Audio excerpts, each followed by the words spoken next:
အားလုံးပဲသင်္ဍဆက်တင်လိုက်အောင်နော်သင်္ဍမဆက်တဲ့ခင်မှာတရားပိုင်ရှင်ဖြစ်တဲ့ဘုရားရှင်အားနမောတတသုံးကျင့်ပြောဆိုပြီးတော့ရှိဖို့ပူဇော်ကိုမြော်မှန်ချော့ကြောကြပါစို့နမောတတဘဂဝတောအရဟတောသမ္မာသမ္ဗုဒ္ဓတ္တနမောတတဘဂဝတောအရဟတောသမ္မာသမ္ဗုဒ္ဓတ္တနမောတတဘဂဝတောအရဟတောသမ္မာသမ္ဗုဒ္ဓတ္တ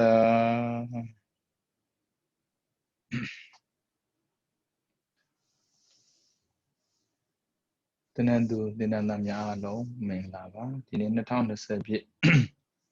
ဆလပိုင်း3ရက်စနေနေ့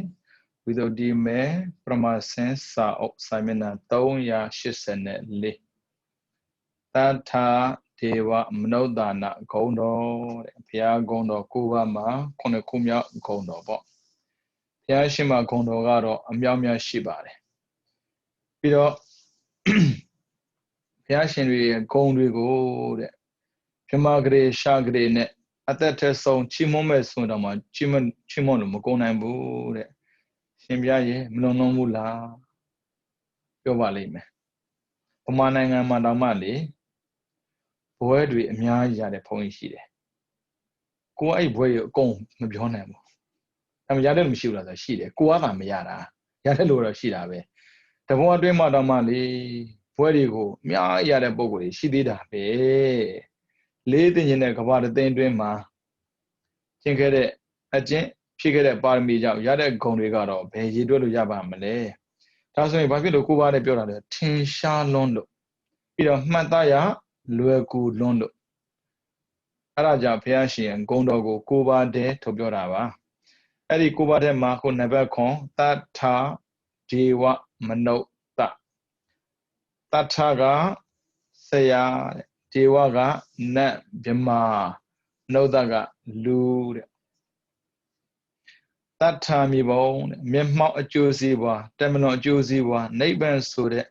မြတ်သောအကျိုးစီးပွားတို့နဲ့ထိုင်သင်သိအားလျော်စွာဆုံးမသွန်သင်တော်မူတတ်သောကြောင့်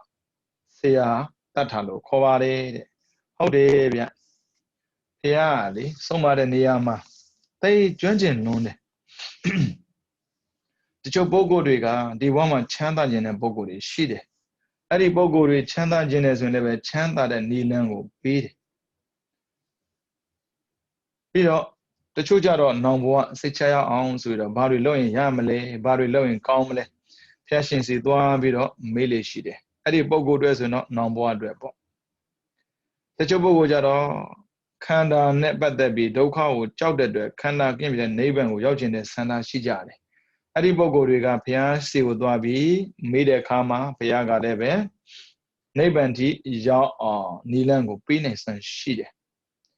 အခုလောကမှာပေါ့နော်အမေပဲဖြစ်ဖြစ်အဖေပဲဖြစ်ဖြစ်ဆရာပဲဖြစ်ဖြစ်အဲ့ဒီအကျိုး၃မျိုးကိုပေးနိုင်ရလားမေးကြည့်ပါ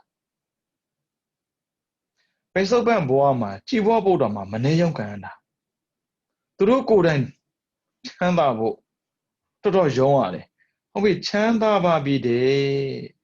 နောင်ဘဝကရောအမေတို့အဖေတို့စိတ်ချပြီလားဆရာတို့စိတ်ချပြီလားမေးရင်နောင်ဘဝစိတ်ချတယ်သူပြောမှာမဟုတ်ဘူးဒါဆိုရင်ဗျာဆရာတို့အမေဖေတို့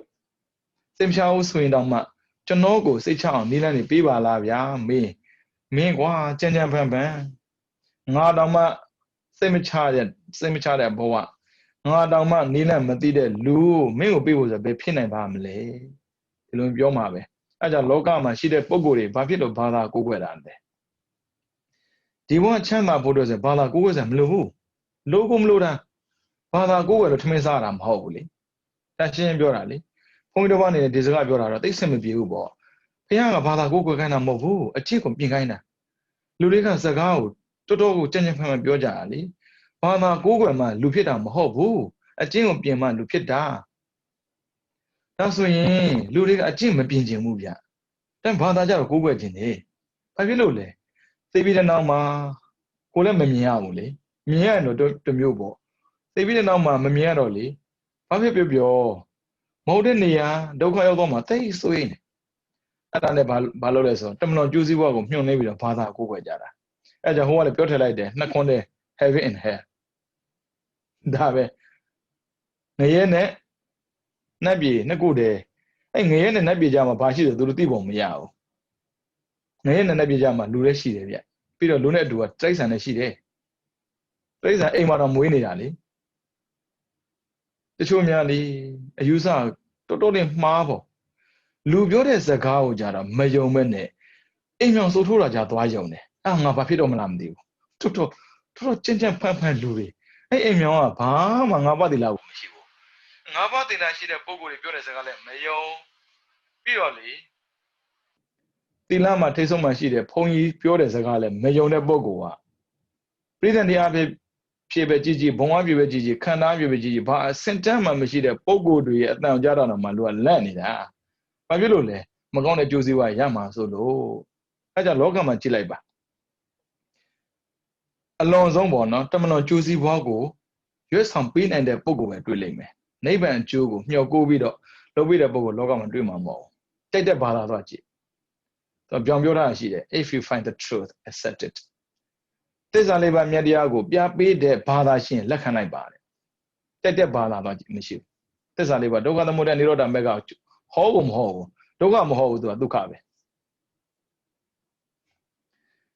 ဒါပေမဲ့ဗုဒ္ဓဆိုတဲ့ပုံကတော့ထူးဆန်းတယ်ဗျလူတို့ရဲ့ feeling တိုင်းပေါ့နော်တချို့ကဒီဘဝမှာချမ်းသာခြင်းတယ်ဒီဘဝမှာချမ်းသာခြင်းသူကပြောတယ်ဒါနကထာသီလကထာဒါနကထာဆိုတာပေကံတက်ရတယ်သီလဆိုကိုကျင့်တရားကောင်းရတယ်ဘယ်တော့ပဲကိုကျင့်တရားကောင်းပေကံမတက်ရင်မကြည့်ပါဘူးဘယ်တော့ပဲပေကံတက်တဲ့ပုံကိုဖြစ်နေပါစေကိုကျင့်တရားမကောင်းလည်းမကြည့်ပါဘူးလူတွေရဲ့အတမန်ကျက်ကြည်ပွားမှုနဲ့ကံတွေရဲ့တမန်ကျက်ကြည်ပွားမှုမတူဘူးလူတွေရဲ့တမန်ကျက်ကြည်ပွားမှုဟာဥစ္စာတိုးတက်တာကိုပြောတယ်ကံတွေရဲ့တမန်ကျက်ကြည်ပွားမှုဟာစိတ်ချမ်းသာတာပြောတယ်အဲ့ဒါကွဲပြားသွားတာပဲပစ္စည်းရှိပြီးစိတ်ဆင်းရဲနေဘာထူးမှာလဲပစ္စည်းမရှိပဲစိတ်ချမ်းသာနေလို့လည်းသိစင်မပြေဘူးဒါပေမဲ့ကို trust ယုံကြည်မှုရှိဖို့လိုတယ်ဘယ်သူပဲဖြစ်ယုံကြည်မှုရှိဖို့လိုတယ်အဲ့ဒီသဘောတရားနဲ့ပတ်သက်ပြီးမေးလာတဲ့ပုံကိုယ်တွေတွေ့ဆိုရင်ဘုရားရှင်ကလေနိလန့်ပေးတယ်ဗျဒါနကထာသီလကထာနောင်ဘဝအတွက်မျှော်လင့်တဲ့ပုံကိုယ်များပါလာရင်သူကသက်ကကထာပေကံချီးမြှောက်တဲ့ပုံကိုယ်တွေကိုကျင့်တရားကောင်းတဲ့ပုံကိုယ်တွေမျက်စိမှိတ်ပြီးတော့ဘဝကူးသွားတဲ့အခါမှာဘယ်လိုဘုံတွေရောက်တယ်ဆိုတာကိုလည်းလမ်းညွှန်ပြနိုင်တယ်ဘုရားနဲ့တွေ့ရင်တော့ဗျာလမ်းညွှန်ပြအောင်မကဘူးကြည့်ကျင်တယ်ဆိုရင်တဲ့ကိုကြည့်ခိုင်းပါတခြားလူမကြည့်နဲ့ရှင်မောက်ကလန်ကတော့ရှင်းတယ်ဗျငရဲမယုံပါဘူးဆိုတဲ့လူငရဲပြတယ်နတ်ပြည်မယုံပါဘူးဆိုတဲ့လူနတ်ပြည်ပြတယ်အဲ့ဒီပုဂ္ဂိုလ်မျိုးသားလေအခုခေတ်ရှိရင်လေအဲ့တောင်အရာမှမို့လူတွေယုံပြီးတော့နောက်နေစုပြုံလိုက်နေမှာအဲ့ဒါကြောင့်ပဲနဲ့တူပါရဲ့ဗျာအဲ့ဒီပုဂ္ဂိုလ်မျိုးတွေကိုကျင့်တရားမကောင်းတဲ့လူရဲ့ကြားထဲမှာဒီလိုမျိုးထူးခြားတဲ့ပုဂ္ဂိုလ်ရှိနေလို့တော့မရဘူးဗျာပြောလို့မရဘူးလေသမယဆရာတော်ရဲ့ရုပ်အလောင်းတော်ပျောက်သေးတာပဲ who knows မဖြစ်မထင်နဲ့နိဗ္ဗာန်ရဲ့ကြိုးကြီးစီးပွားဆိုတော့ဝေးမညွှန်နိုင်ဘူးဗုဒ္ဓကတော့ရှင်းတယ်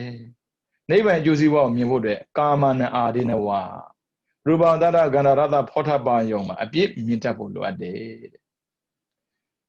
ကာမဂုဏ်အာယုံမှာအပြည့်မြင်လာပြီဆိုရင်လူတွေကဘာဖြစ်တာဆိုတော့ထွက်လန်းမရှိရင်ထွက်ပေါက်မရှိရင်လူက depression ဝင်တယ်သူကအာယုံမကြိုက်ဘူးဒါပေမဲ့အာယုံမကြိုက်ဘူးဆိုပေမဲ့အာယုံနဲ့သူတွေ့နေရတယ်အဲ့ဒီအာယုံမဖြောက်တတ်ဘူးအဲ့ဒီအာယုံသူမကြောတတ်ဘူးမြင်လည်းမမြင်ခြင်းကြားလည်းမကြားခြင်းပေမဲ့မြင်နေကြားနေရတာမှန်တယ်စိတ်ကိုမထားတတ်ဘူးအဲ့ဒါကြောင့်သူကမက္ကကထာတဲ့မှန်ကန်တဲ့နိလန့်နဲ့ဘဝဖြတ်သန်းဖို့မဂ္ဂင်၈ပါးပြန်ဟောပေးတယ်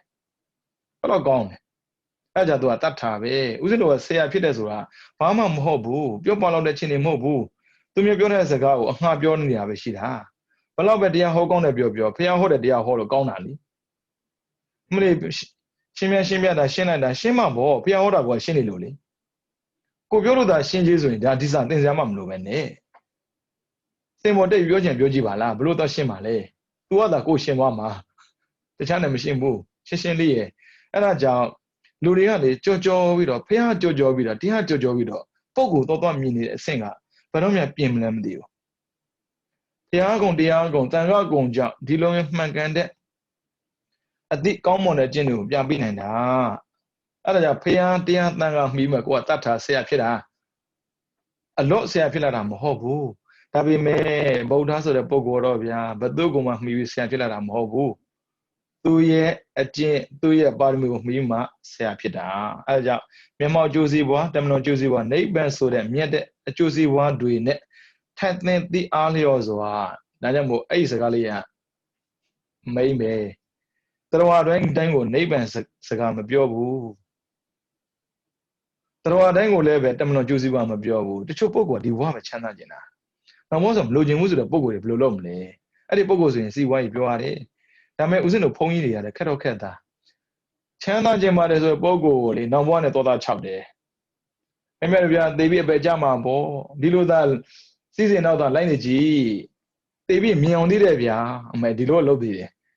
ဟိုကကြားကျင်တာကချမ်းသာစီးပွားကြောင်းလေအပယ်ကြားကြောင်းမှမဟုတ်တာကြားရင်ဘာဖြစ်တာလဲဖုန်းကြီးနဲ့တကားအစီမကတ်တော့ဘူးဦးဇင်းတော်ကလေအလက်ကန်းဆိုမသိဘူးပြောရမှာပေါ့ audience နားထောင်တဲ့ပုဂ္ဂိုလ်ရဲ့သဘာဝ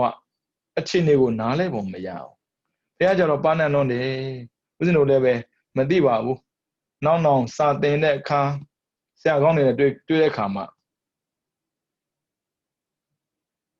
who is your audience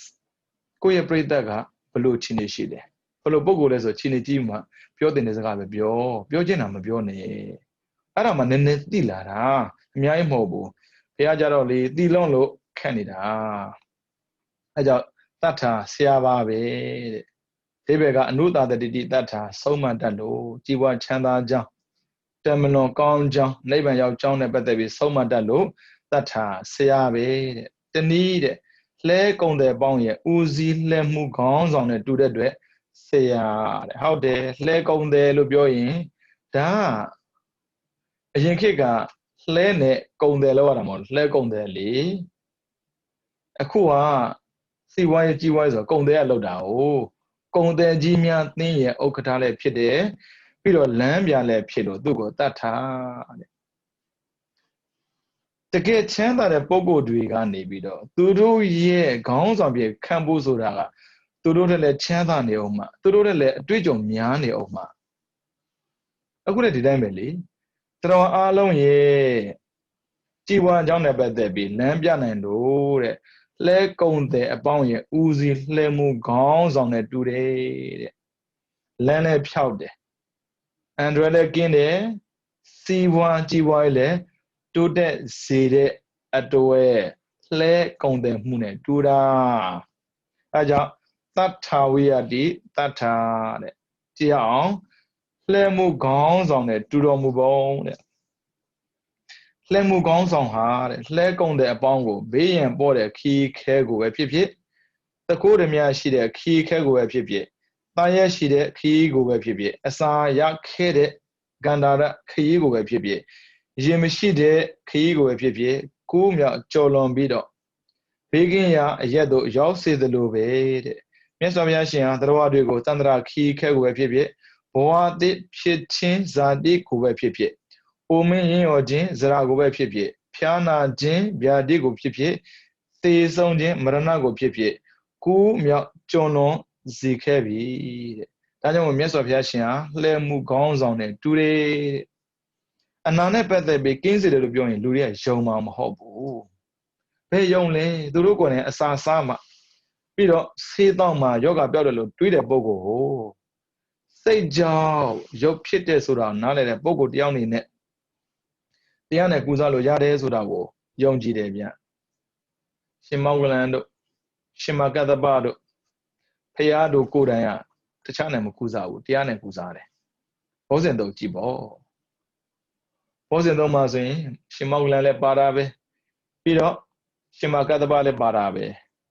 ပိပိကူဆိုတာသွားဖို့တယ်လို့သိတာပေါ့နော် အဲ့ဒီကိုလေးမှာအမလီလူဘွားတော့ချမ်းသာလိုက်တာချမ်းသာလိုက်တာချမ်းသာတဲ့မြတ်ပစ္စည်းများကိုစွန့်ပြီးတော့ငြိမ်းချမ်းတဲ့တရားကိုကျင့်သုံးတဲ့ပုဂ္ဂိုလ်ရဲ့နေရာလေးသွားကြည့်လိုက်ဘာမှမခံနာဘူး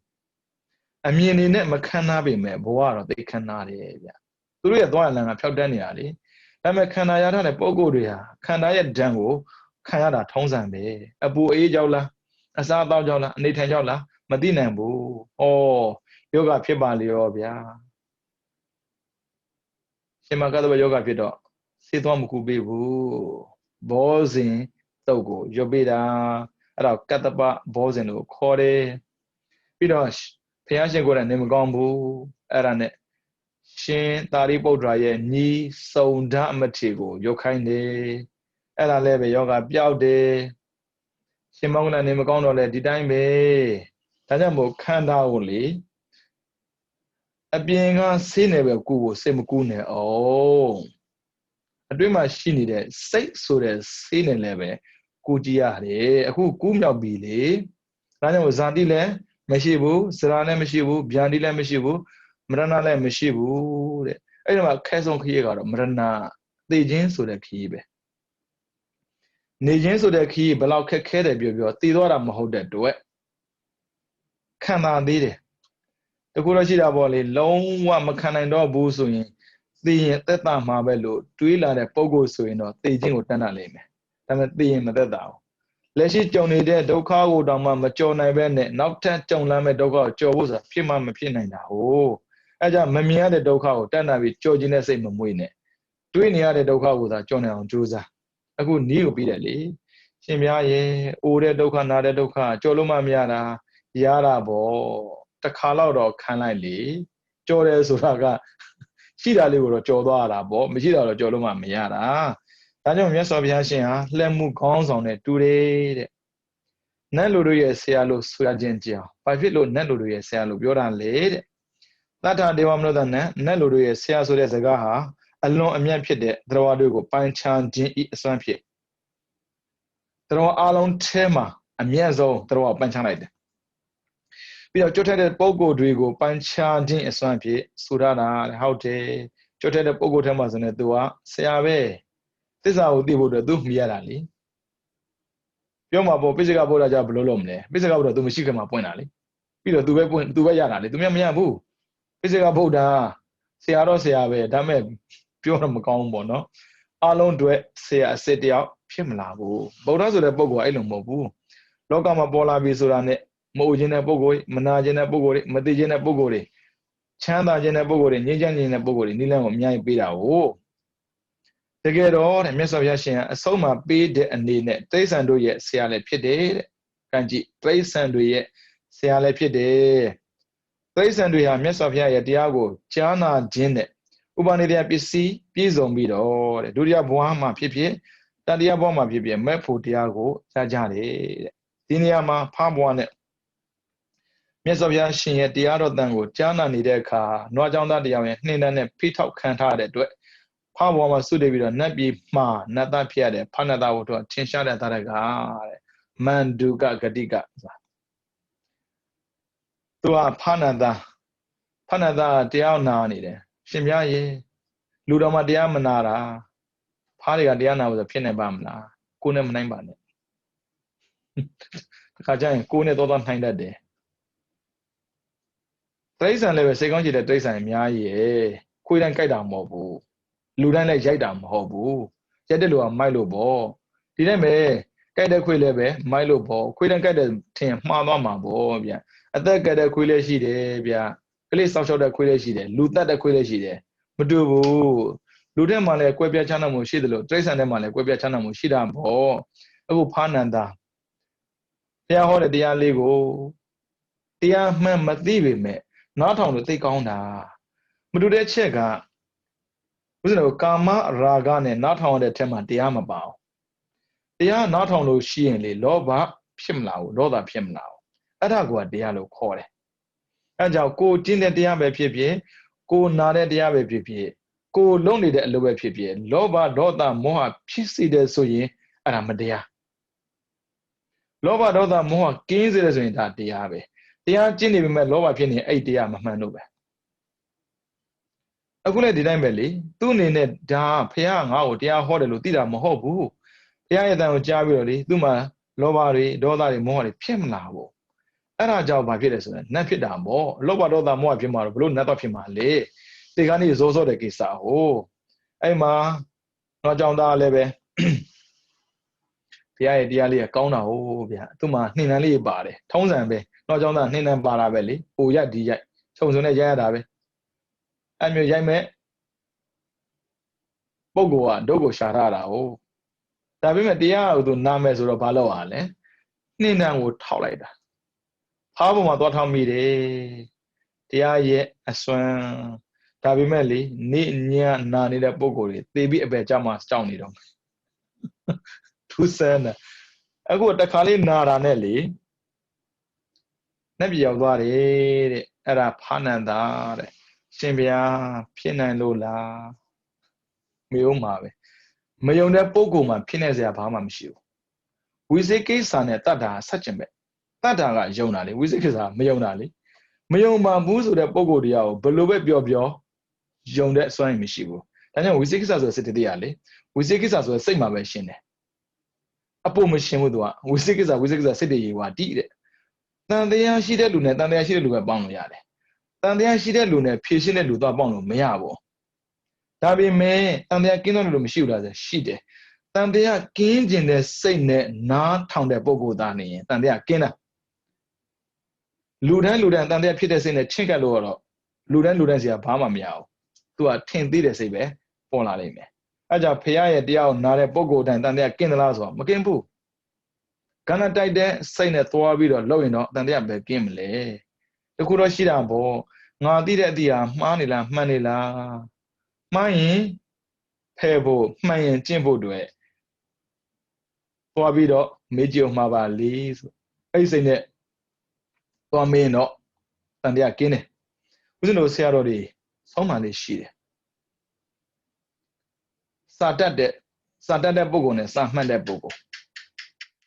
စာတတ်တဲ့ပုဂ္ဂိုလ်တွေကိုစာမှတ်တဲ့ပုဂ္ဂိုလ်တွေကတတ်တတ်တယ်တဲ့စာမှတ်တဲ့ပုဂ္ဂိုလ်နဲ့စာတတ်တဲ့ပုဂ္ဂိုလ်မတူဘူးဗျစာတတ်တဲ့ပုဂ္ဂိုလ်ဆိုတာစာအုပ်မှန်တဲ့မြောက်သူဖတ်ထားတယ်အကြောင်းအရာမှန်တဲ့မြောက်သူမှတ်ထားတယ်ဒါပေမဲ့မှတ်စရာများတဲ့အတွက်မေးကောင်းလဲမေးနေလိမ့်ဒါပေမဲ့စာမှတ်တဲ့ပုဂ္ဂိုလ်じゃမဟုတ်တခုပဲသူကသိသိကြကြလေ့ကျင့်တာအဲ့ဒီပုဂ္ဂိုလ်တွေစာတတ်ပုဂ္ဂိုလ်စီလာပြီဆိုရင်ရှင်ဗျာဒါလေးမသိဘူးလားအော်တခါကြီးဦးစင်းကမသိဘူးမိနေတာရှင်ဗျာလို့ပုဂ္ဂိုလ်မျိုးတော့ဒါမသိဘူးလားဖေ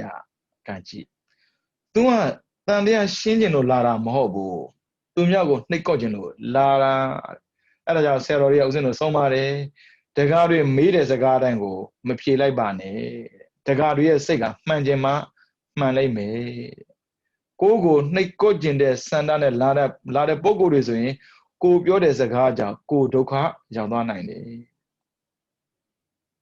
အဲကြောင့်ဦးဇင်းတို့တတိထားရတယ်။အခုခေတ်ဆိုပူဆိုးသေးစာလေးနှလုံးဖတ်ပြီးတော့ပြောတဲ့ပုဂ္ဂိုလ်တွေကများနေတယ်။အဲကြောင့်ကြွားတဲ့ပုဂ္ဂိုလ်တွေကနည်းနည်းနားထောင်ပြီးများများပြောတယ်တဲ့။ကျင့်တဲ့ပုဂ္ဂိုလ်တွေကနည်းနည်းနားထောင်ပြီးများများကျင့်တယ်တဲ့။နော်။အဲ့ဒါနတ်တို့ရဲ့ဆရာဖြစ်ပုံပေါ့နော်။ပြီးတော့ဗုဒ္ဓဂုဏ်တော်တဲ့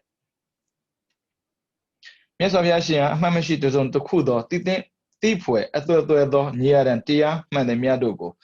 လွန်မြောက်သောအရဟတမေဆိုတဲ့ဝိမောက္ခဉာဏ်အရဟတမေရဲ့အဆုံးဖြစ်တဲ့အရဟတဖို့ဆိုတဲ့ဝိမောက္ခန္တဉာဏ်အရဟတဖို့ရောက်တာနဲ့တပြိုင်နက်ပြည့်စုံသွားတဲ့တန်ပင်ညုတဉာဏ်ဆိုတဲ့ဝိမောက္ခန္တိကဉာဏ်အစရှိတဲ့အလုံးစုံသောဉာဏ်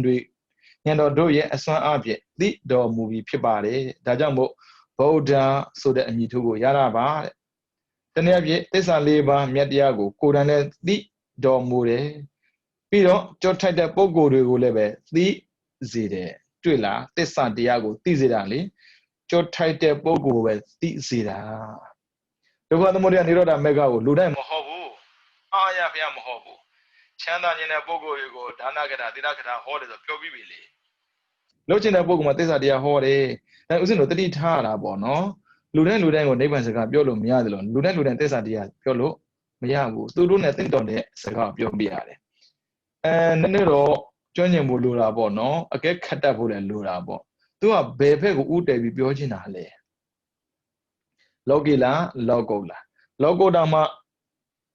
လောကလားဓမ္မလားလူနဲ့မြမเจ้าလားနိဗ္ဗာန်เจ้าလားဒါလေးကိုကဲခတ်တက်ရင်သူပြောတဲ့စကားနဲ့လက်လျောညီတွေပြောနိုင်မယ်ဆိုရင်တော့ဘာပဲပြော impress ဖြစ်တာပေါ့နော်ဒါပေမဲ့ဘုံကြီးဆိုတာကလူတွေထင်ကြီးဖို့အတွက်တရားဟောပေးတာမဟုတ်ဘူးဒါလေးတော့တတိထားပေါ့လူတွေမှားတဲ့အကျင့်ကိုအမှန်ဖြစ်ပြောင်းပြီးကျင့်နိုင်အောင်မှန်တဲ့အကျင့်တွေကိုဆက်ပြီးကျင့်နိုင်အောင်ဘုန်းကြီးကဟောပေးရတာဒါလေးတတိထားရမယ်လူတွေအထင်ကြီးဖို့အတွက်တရားဟောပေးတာစာသင်တာဟာအလတ်ကတ်တို့ပမာတဲ့မွေကိုဖမ်းတာနဲ့တူပဲတဲ့မဖမ်းတတ်ရင်အကြိုက်ခံပြီးသေရတယ်ဒီတိုင်းပဲလူတွေကိုအထင်ကြီးစေခြင်းနဲ့ဆန္ဒနဲ့ဟောတဲ့တရားပြတဲ့တရားများကြောင့်မှန်တက်ပြီးအပယ်ကျသွားတတ်တယ်ဒါတတိထားအဲ့ဒါလူထင်ကြီးဖို့တော့ဆိုစာသင်တာမဟုတ်ဘူးအဲ့ဒါအမှန်ပဲလူထင်ကြီးလို့ဆိုဘာမှမဖြစ်ဘူးအထင်မကြီးလဲဘာမှမဖြစ်ဘူးဘာဖြစ်လို့လဲ तू က तू ပဲကိုကကိုပဲသူရဲ့အထင်ကြီးမှုကြောင့်လဲကိုရဲ့ဘဝပြောင်းလဲမသွားနိုင်တယ်လို့သူရဲ့အထင်သေးမှုကြောင့်လဲကိုရဲ့ဘဝပြောင်းလဲမသွားနိုင်ဘူးတခုတော့ရှိတယ်သူရဲ့အထင်ကြီးမှုမှာကိုမျောနေမယ်ဆိုရင်သူရဲ့အထင်သေးမှုမှာကိုကမျောသွားမယ်ဆိုရင်တော့ကိုဘဝကျသွားနိုင်တယ်ဗုဒ္ဓဘာသာရှင်းရှင်းပဲကိုအားကိုပြီးတော့နိဗ္ဗာန်ထိရှောင်နှံသွားဖို့တဲ့ဘုရားပေးထားတာအဲကြောင့်ဘုရားရှင်ဟာသစ္စာတရားကိုလည်းကိုယ်တိုင်ကျင့်တယ်ကြုတ်ထိုက်တဲ့ပုဂ္ဂိုလ်တွေကိုလည်းပဲသစ္စာတရားကိုသိစေတယ်တဲ့အဲကြောင့်ဗုဒ္ဓလို့ခေါ်တာပေါ့ဘဂဝါဒါလူတွေကြိုက်တဲ့ဂုဏ်တော်ပဲကြည်ဝါခြင်းတဲ့ပုဂ္ဂိုလ်တွေဘဂဝါဆိုတဲ့နာမည်ဟာသီလစားရှိတဲ့ဂုဏ်တို့နဲ့ထူးတော်မူတဲ့အတွက်ပြီးတော့တရားအလုံးထက်မြင့်မြတ်တော်မူတဲ့အတွက်အလေးမြတ်ပြည့်တဲ့ဆရာမြတ်ကြီးဖြစ်တော်မူတဲ့အတွက်မြတ်စွာဘုရားအားယူသည်လေးစားသောအဖြစ်ခေါ်တဲ့နာမည်ပါပဲတဲ့သီလစားတဲ့ဂုဏ်နဲ့ထူခြားတာရဲ့တရားအလုံးထက်မြင့်မြတ်တာရဲ့ပြီးတော့ဆရာကြီးဖြစ်တဲ့အတွက်အလေးကလေးပြုတဲ့အနေနဲ့ခေါ်ပေါ်သုံးဆွဲတဲ့နာမည်တစ်ခုပါပဲတဲ့အမျိုးအစား၄မျိုးအခိုက်အတန့်ကိုဆွဲပြီးခေါ်တဲ့အာဝတိကနာမည်ဥပမာနွားငယ်တဘိုးကျင်းလောက်တဲ့နွားဝန်ယုံနွားစသည်ဖြင့်ခေါ်သလိုပေါ့နွားငယ်ဆိုတာသူအခိုက်အတန့်အဲ့ဒီနွားကအချိန်တန်ရင်နွားကြီးဖြစ်လာမှာနွားကြီးဖြစ်လာအဲ့နွားကိုနွားငယ်လို့ခေါ်လို့မရတော့ဘူးဒါအာဝတိကနာမည်ပေါ့နော်နာမည်နဲ့ပတ်သက်ပြီးအခုကဖះကိုလူတွေနာမည်ပေးတဲ့စကားနဲ့ပတ်သက်ပြီးပြောတာပါပြီးတော့နှစ်အသွင်ပြင်ကိုဆွဲပြီးခေါ်တဲ့လိန်ကားဆိုတဲ့နာမည်ဥပမာတောင်ဝေးရှိသူထီဆောင်ထားသူဥစွန်ရှိသူလက်မောင်းရှိသူနှာမောင်းရှိတဲ့ဆင်းစသည်ဖြင့်ခေါ်သလိုပေါ့တဲ့လက်ရှိသူ့မှာရှိနေတဲ့အရာကိုကြည့်ပြီးတော့သုံးဆွဲတဲ့နာမည်မျိုးပြီးတော့ဂုံအကြောင်းနမိတ်ကိုဆွဲခေါ်တဲ့နိမိတိကနာမည်တဲ့ဝိဇ္ဇာ၃ပါးရှိသူအပင်၆ပါးရှိသူတဲ့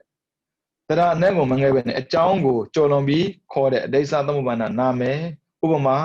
ကြက်တွေတိုးပွားစေတဲ့ကျွန်းဥစ္စာတိုးပွားစေတဲ့ကျွန်းဒါကအသက်တူပြီးမောင်သက်ရှိခေါ်တယ်လို့ပေါ့မောင်သက်ရှိတဲ့တွားကြည့်လိုက်တော့တေးနေပြီးတော့မရွှေတဲ့တွားကြည့်လိုက်တော့မွဲလိုက်တာအဲ့ဒါအကြောင်းနဲ့ဘာမှမဆိုင်ဘူးမရွှေဆိုရင်ရွှေပေါ်ရမှာမငွေဆိုရင်ငွေပေါ်ရမှာအကြောင်းနဲ့ကွက်တိဖြစ်ရမှာအခုအကြောင်းနဲ့ဆက်ကျင်ပဲအကြောင်းကိုလွန်ပြီးလူတွေသုံးကြရလေတက္ကမတယောက်ပွဲသွားကြည့်တယ်တဲ့ကလေးသုံးအောင်နဲ့ပေါ့ကလေးကပြောက်ရောကျမငွေထုတ်ပြောက်ပြီးလက်ရှာပါအောင်ဗျာလက်ရှာကြပါအောင်ရှင်ဆိုတော့ဒူရီကပြသွားတာပေါ့ငွေထုတ်ပြောက်ပြီးဆိုလက်ရှာတာဒါပေမဲ့ကြည့်လိုက်တော့လေရုပ်ကဆုတ်ပြက်ဆိုတော့ငွေထုတ်ပြောက်တယ်ဆိုနေစမ်းမအောင်တဲ့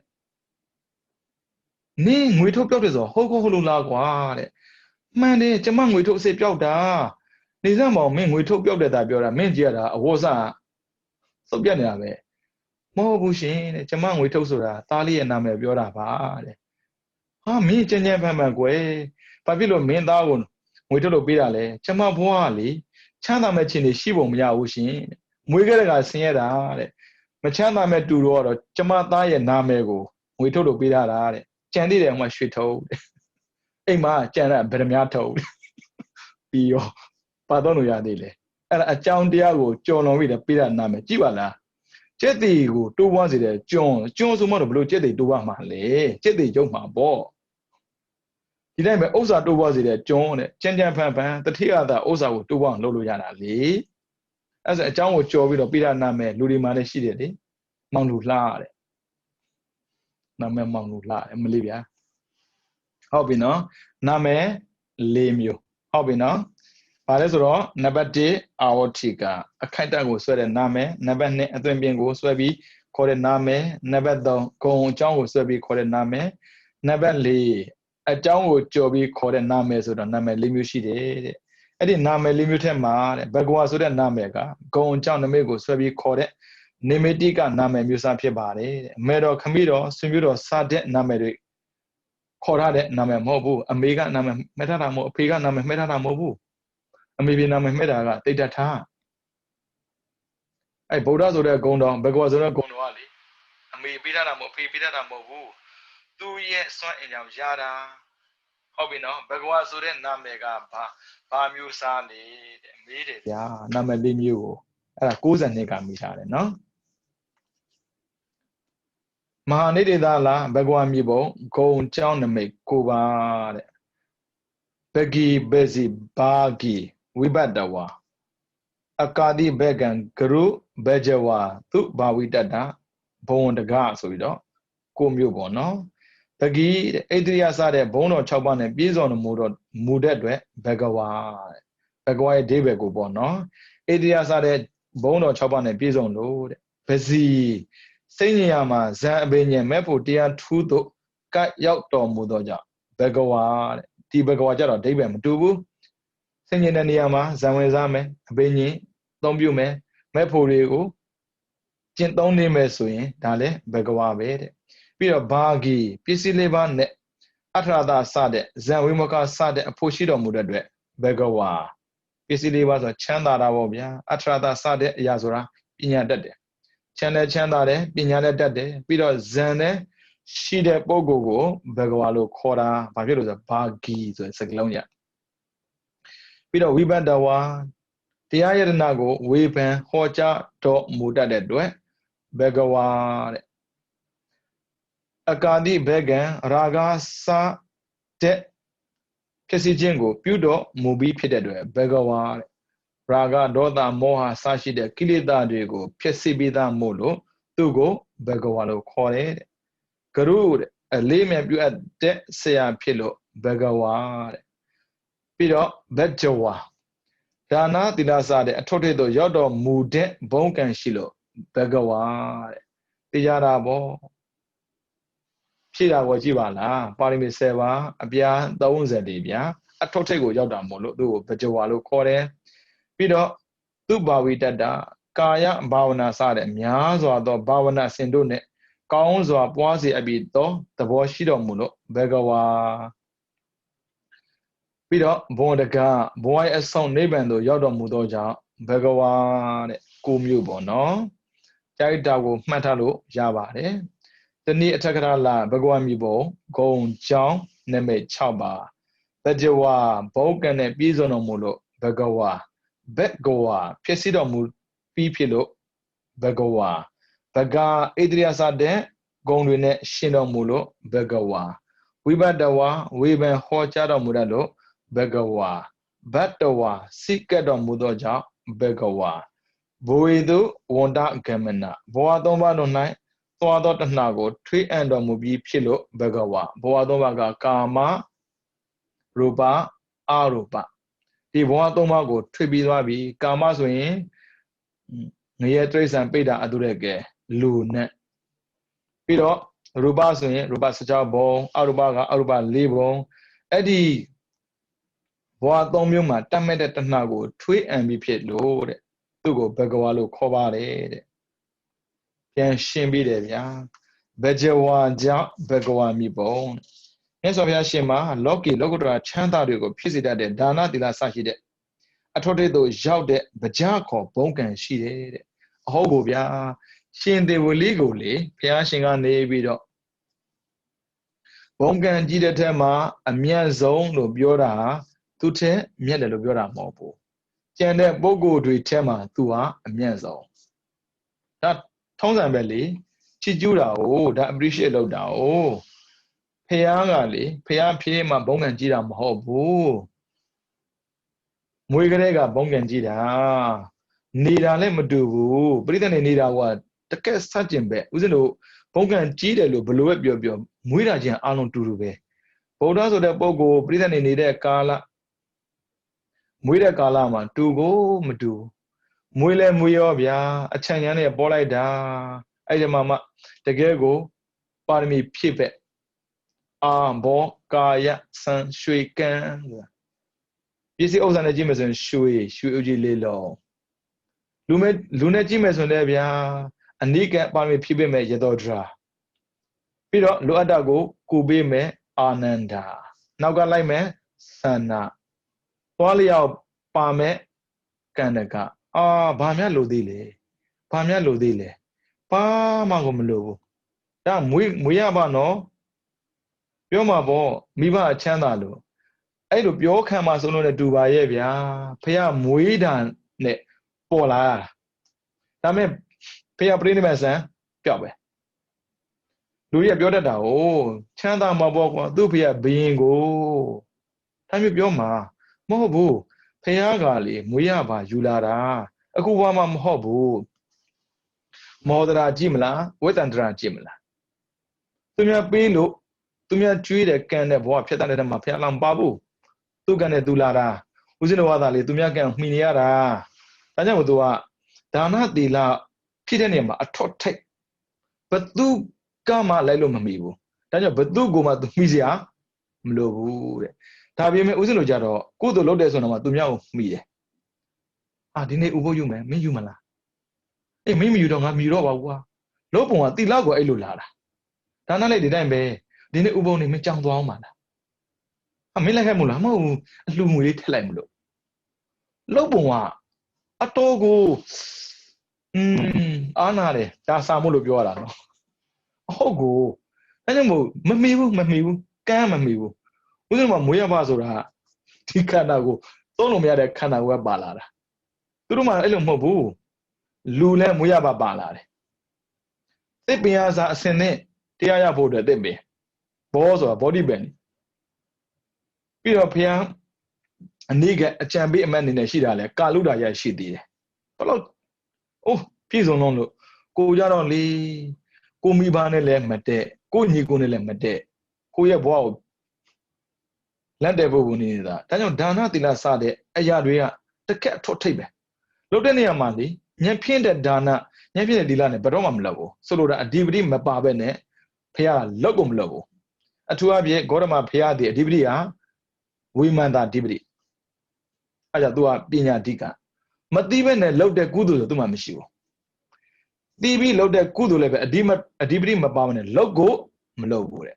တချို့ကသိတယ်ဗျအဓိပတိမပါအောင်မတူဘူးနော်အဲ့ဒါကြောင့်ဘုံကံနေရာမှာသူ့ကိုဘသူမှမမီဘူးတဲ့အဲ့ကြောင့်ဗကြားဘာမှဆိုရင်ဘာကြပေါ့လေဘသူမှလည်းလို့မမီအောင်ဘုံကံကြီးမားလွန်းလို့တဲ့အဲ့ဆိုတွက်ကြည့်ပေါ့ဖျက်ဖြစ်တဲ့ချိန်ကစပြီးတော့ပြိဋိဘံစံတက်တိဘသူကိုကိုယ်ွယ်ထင်လို့လေအဲ့ဒီခေတ်မှာလေတိတ်တိတ်ကျဲဘယင်တွေကလေဒုထောင်ပြီးကိုယ်ွယ်ရတာဖျားဖြစ်မှာမဟုတ်ဘူးဖျားဖြစ်ဖို့အတွက်သွားတဲ့ချိန်မှတော့မှနိုင်ငံကိုလေလက်ထက်ထုတ်အပ်ပေးတာရောယူပါဗျာယူပါတော်မထွက်ပါနဲ့စီစဉ်ခံစားပါဗျာကိုယ်လေပိုက်ဆံတစ်ချက်သွားတောင်းတော့မှပြီးမလို့မရှိဘူးဟိုမှာတောင်းတာမဟုတ်ဘူးထွက်လာတာအဲ့ဒါကိုလိုက်ပေးတာနိုင်ငံယူပါအသက်ငယ်ပါသေးတယ်စီစဉ်ခံစားပါအောင်တဲ့ဗိမိသာရမင်းကလိုက်ပေးတာလေအဲကြောင့်ဘုံကံနေရာမှာတော့သူ့မိတဲ့ပုဂ္ဂိုလ်မရှိဘူးဒါကြောင့်မြတ်စွာဘုရားရှင်ဟာတဲ့ဘဂဝါဆိုတဲ့နာမည်ရသင့်ပေမဲ့လို့တရဏိပြောင်းပြီးတော့ဘဂဝါလို့ခေါ်တာပါတဲ့တကယ်ကပါလဲလေဘဂဝါတဲ့ဘာဂျဝါပေါ့လေဘာဂျဝါတရဏိနဲ့ဘဂဝါဖြစ်သွားတာတဲ့ ဒါလည်းဖြစ်သင့်ပါလေလေတာမန်ပုဂ္ဂိုလ်တွေပါရမီ7ပါးဖြည့်နေတဲ့အချိန်မှာသူကပါရမီပြ30ဖြည့်ရတာဟုတ်ဗျသူမြတ်တစ်ခုလောက်တယ်သူက3ခုလောက်ရတာလေအဲ့ဆိုပိုပင်မန်းတာပေါ့အဲ့လိုပင်မန်းမှုဒဏ်ကိုခံနေတဲ့ပုဂ္ဂိုလ်ကလေတာမန်ပုဂ္ဂိုလ်မဖြစ်နိုင်ဘူးမိဘတွေဘလောက်ပဲပင်မန်းတယ်ပြောညည်းညူတဲ့တန်တော်ထွက်လာတယ်နေလို့လေတစ်ချက်လေးကိုကူဖို့မရဘူးတစ်ခါလေးကိုအလိုက်ကန်းဆုံးမသိဘူးပင်မန်းလာရင်ဘုရားတော်ကဘယ်တော့မှပြောဘူးခုတို့ပြတ်သွားမှလေဒါပရစေတနာပြတ်တယ်ခေါ်တာကိုကတော့မရဘူးစေတနာပြည့်မပြည့်နင်းစေတနာကိုမထားကျင်တော့ဘူးအေးရပဲအဲ့လိုမျိုးလာတာကွာတာထိုက်တန်ပါတယ်ကိုလုတ်ခဲ့တဲ့ကံကြောင့်ကိုရနာတဲ့အချင်းတွေတွေ့ကြုံရတဲ့တဘာဝသိထိုက်တန်တယ်အဲကြောင့်ကိုနဲ့တန်တဲ့အရာကိုစီလာတယ်ဆိုတာတဘာဝပဲဗျကြုံရတာလေအုပ်ချုပ်သူဆိုရင်ဒီတိုင်းပဲအုပ်ချုပ်သူက2မျိုးနော်နိုင်ငံအုပ်ချုပ်သူရဲ့အိမ်အုပ်ချုပ်သူရဲ့အိမ်အုပ်ချုပ်တာအမေနဲ့အဖေအိမ်နဲ့လည်းမတက်ဘူးအခုနိုင်ငံအုပ်ချုပ်တာကျုံတို့ပြောတာပါကိုကန်တဲ့ကိုလာတာမဟုတ်ပါလားကိုအုပ်ချုပ်သူဖြစ်အုပ်ချုပ်ခံဖြစ်မမွေးလာနဲ့လေဖျားလောင်အုပ်ချုပ်ခံဖြစ်မွေးလာတာမအုပ်ချုပ်သူရဲ့မွေးလာတာဟုတ်ပြီနော်နောက်ထပ်လာမယ်ဘက်ဂဝါကြောင့်ဘဂဝါမြေပုံတဲ့လောဘဒေါသမောဟဖောက်ပြန်တဲ့မနတိကာရအာဟိရိကအနောတ္တပတရားတွေကိုပဲဖြစ်ဖြစ်ကြည့်အောင်နော်လောဘဒေါသမောဟဖောက်ပြန်တဲ့မနတိကာရတဲ့ဦးဇင်းတို့ဘယ်လောက်ပဲယောနိတော်မနတိကာရရှိကိုမြောက်နေမှာကိုကြိုက်တဲ့အရာကိုလုပ်နေရမှာဦးဇင်းတို့ကယောနိတော်မနတိကာရဖြစ်တာနေတယ်အာယောနိတော်မနတိကာရများတယ်ဖောက်ပြန်တာလေသူမှမရှိဘူးပြီးတော့အမျက်ထွက်ခြင်းကောတာအမျက်ထွက်ဆိုဒေါသထွက်တာရညွတ်ဖွယ်ခြင်းဥပနာဟအဲ့တော့အာဂါတထားတယ်ခေါ်တာကြားတိုင်းတွေ့တိုင်းဒီလူရဲ့ကောင်းကြောင်းမပြောနိုင်ဘူးမကောင်းကြောင်းပဲပြောတာအဲ့ဒါဥပနာအဲ့ဒါရညွတ်ဖွယ်တယ်ခေါ်တာအမျက်ထွက်တဲ့ကောတာဆိုတာချက်ချင်းအော်တာငေါက်တာဆက်တာဆိုတာပြီးသွားပြီနောက်ထပ်ပြန်တွေ့ရင်ဒုံရင်ပဲဒါဥပနာကြအဲ့လိုမဟုတ်ဘူးစွဲနေတာ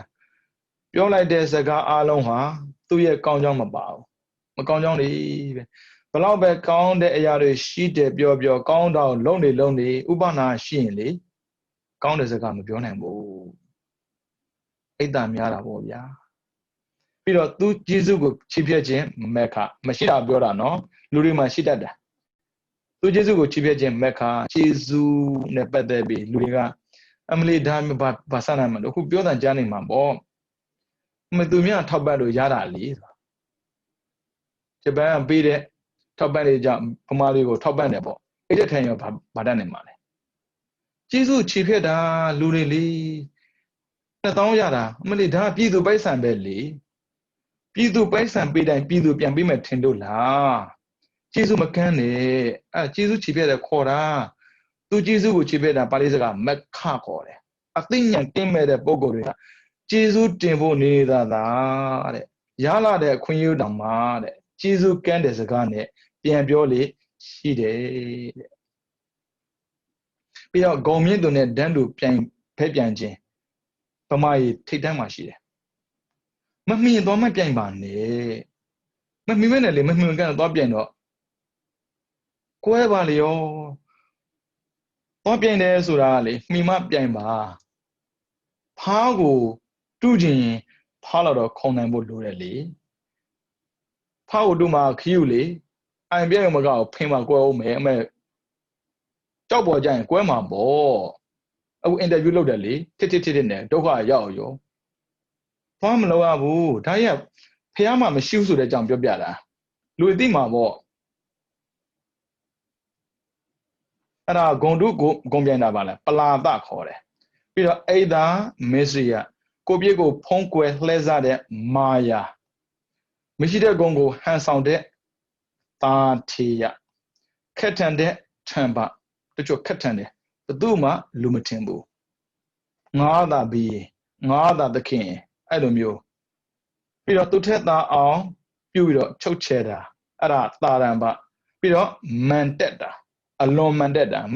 တော်သေးတယ်အလွန်မန်တက်ဆိုရင်ပွားပြီးခြေဖြောက်ထောက်ထားတာခြေဖြောက်ထောက်တာလေနာမန်းသိတယ်ဒါပေမဲ့ကိစ္စမရှိဘူးသူများခေါင်းထဲ့ဥတာရောက်မယ်ဆိုရင်ခြေဖြောက်ပဲထောက်ရတာခြေပဲကျိုးဆိုလိုမျိုးအဲ့အလွန်မန်တက်တာ ပြီးတော့မေလျောခြင်းတရားတဏှာအဝိဇ္ဇာတရားသုံးပါးစီရှိတဲ့အာကုသိုလ်တန်ကိလေသာတရားမလာဝိသမတင်ညာဝိတက်ပပိစတရား၄ပါးစီရှိတဲ့ဝိပန္နတာအာတဝဂန္ဓာဩဃယောဂအာဂတိဥပါဒံတရား၅ပါးစီရှိတဲ့စေတောခိလစေတောဝိနိဘဒနိဝရဏအဘိနန္ဒတရား၆ပါးရှိတဲ့ဝိဝါဒမူလတဏှာကာယတရားအနုတ္တယ9ပါးမိစ္ဆာ8မိစ္ဆတ8ပါးတဏှာမူလက9ပါးအကုသိုလ်ကမ္မပဒတရား10ပါးမိစ္ဆာတိတိ62ပါးတဏှာဝိစရိုက်တရား8ပါးတို့ကိုအလုံးစုံသောပူပန်ခြင်းပူလောင်ခြင်းကိုပြုတတ်တဲ့အသိမကများလှစွာသောကိလေသာပေါင်းကိုဖြစ်စီတော်မူပြီးဖြစ်လို့ဖះကိုဘဂဝါဂုံးနဲ့တာမဟုတ်ဘူးအဲ့ဒါမှကြည့်ကြည့်လိုက်ကို့မှာဘာများကင်းနေလဲဆိုတာအကုန်လုံးကို့မှာရှိနေတာဆက်စတိမခံလေကြက်ကောင်းစိတ်မခံကော့တာရှိသေးတယ်ငါ့မှာလောရလဲဆိုတော့ဥပနာရညွတ်လည်းဖွဲ့သေးတယ်ပြီးတော့လေကြီးစုတရားမှမသိကြီးစုချပြည့်တယ်ခက်တယ်ဗျအဲ့ဒါကြောင့်ဘဂဝါဖះကိုအဲ့ဒီပြောခဲ့တဲ့အချက်တွေတစ်ချက်မှဖះမှာမရှိဘူးဟုတ်ပြီနော်တနည်းဘဂဝါကြောင့်ဘဂဝါမြေပုံတဲ့ကိလေသာမံခန္ဓာမံအဘိသင်္ခါရမံဒေဝဗုဒ္ဓမံမစ္စုမံဆိုတဲ့မံ၅ပါးကိုဖြစ်စီတော်မူပြီးဖြစ်တဲ့အတွက်မြတ်စွာဘုရားရှင်ဟာဘဂဝါလို့နာမည်ရတဲ့ပြီမဲ့တရဏိယဘဂဝါအဲ့ဒါအဓိပ္ပာယ်နှစ်မျိုးပေါ့လောကမှာရှိနေတဲ့လူမိုက်တွေလှုပ်တဲ့အလုပ်တစ်ခုမှဘုရားမှမရှိဘူးအဲ့ဒါကြောင့်ဘုရားကဘဂဝါတနည်းမံ၅ပါးကိုအောင်မြင်တဲ့အတွက်ဘဂဝါလို့ပြောသင့်ပေမဲ့လို့ဗာလဲဘဂဝါလို့မှန်တဲ့ပြီးတော့ဘဂကြောင့်ဘဂဝါမြေပုံတဲ့ဘဂတရာဟာတဲ့ဣတရိယအစွရခြင်းဆိုတဲ့အနဲ့ဓမ္မတရားဆိုတဲ့အနဲ့ယတကြော်စောခြင်းဆိုတဲ့အနဲ့တိရိကျက်တဲ့ရှိခြင်းဆိုတဲ့အနဲ့ကာမအလိုတိုင်းပြည်စည်းခြင်းဆိုတဲ့အနဲ့ပယတ္တလုံးလဆိုတဲ့အနဲ့ဟုတ်ပြီနော်ဘဂဆိုတဲ့တရားကဂုံ6ပါးကိုပြောတယ်ဘဂဝါမှာပါတဲ့ဘဂအဲ့ဘဂကဂုံ6ပါးဣတရိယဓမ္မယတတိရိကာမပယတ္တဟုတ်ပြီနော်ဂုံ6ပါးမေးဘူးတယ်အဲ့ဒါ86ကမေးတာလား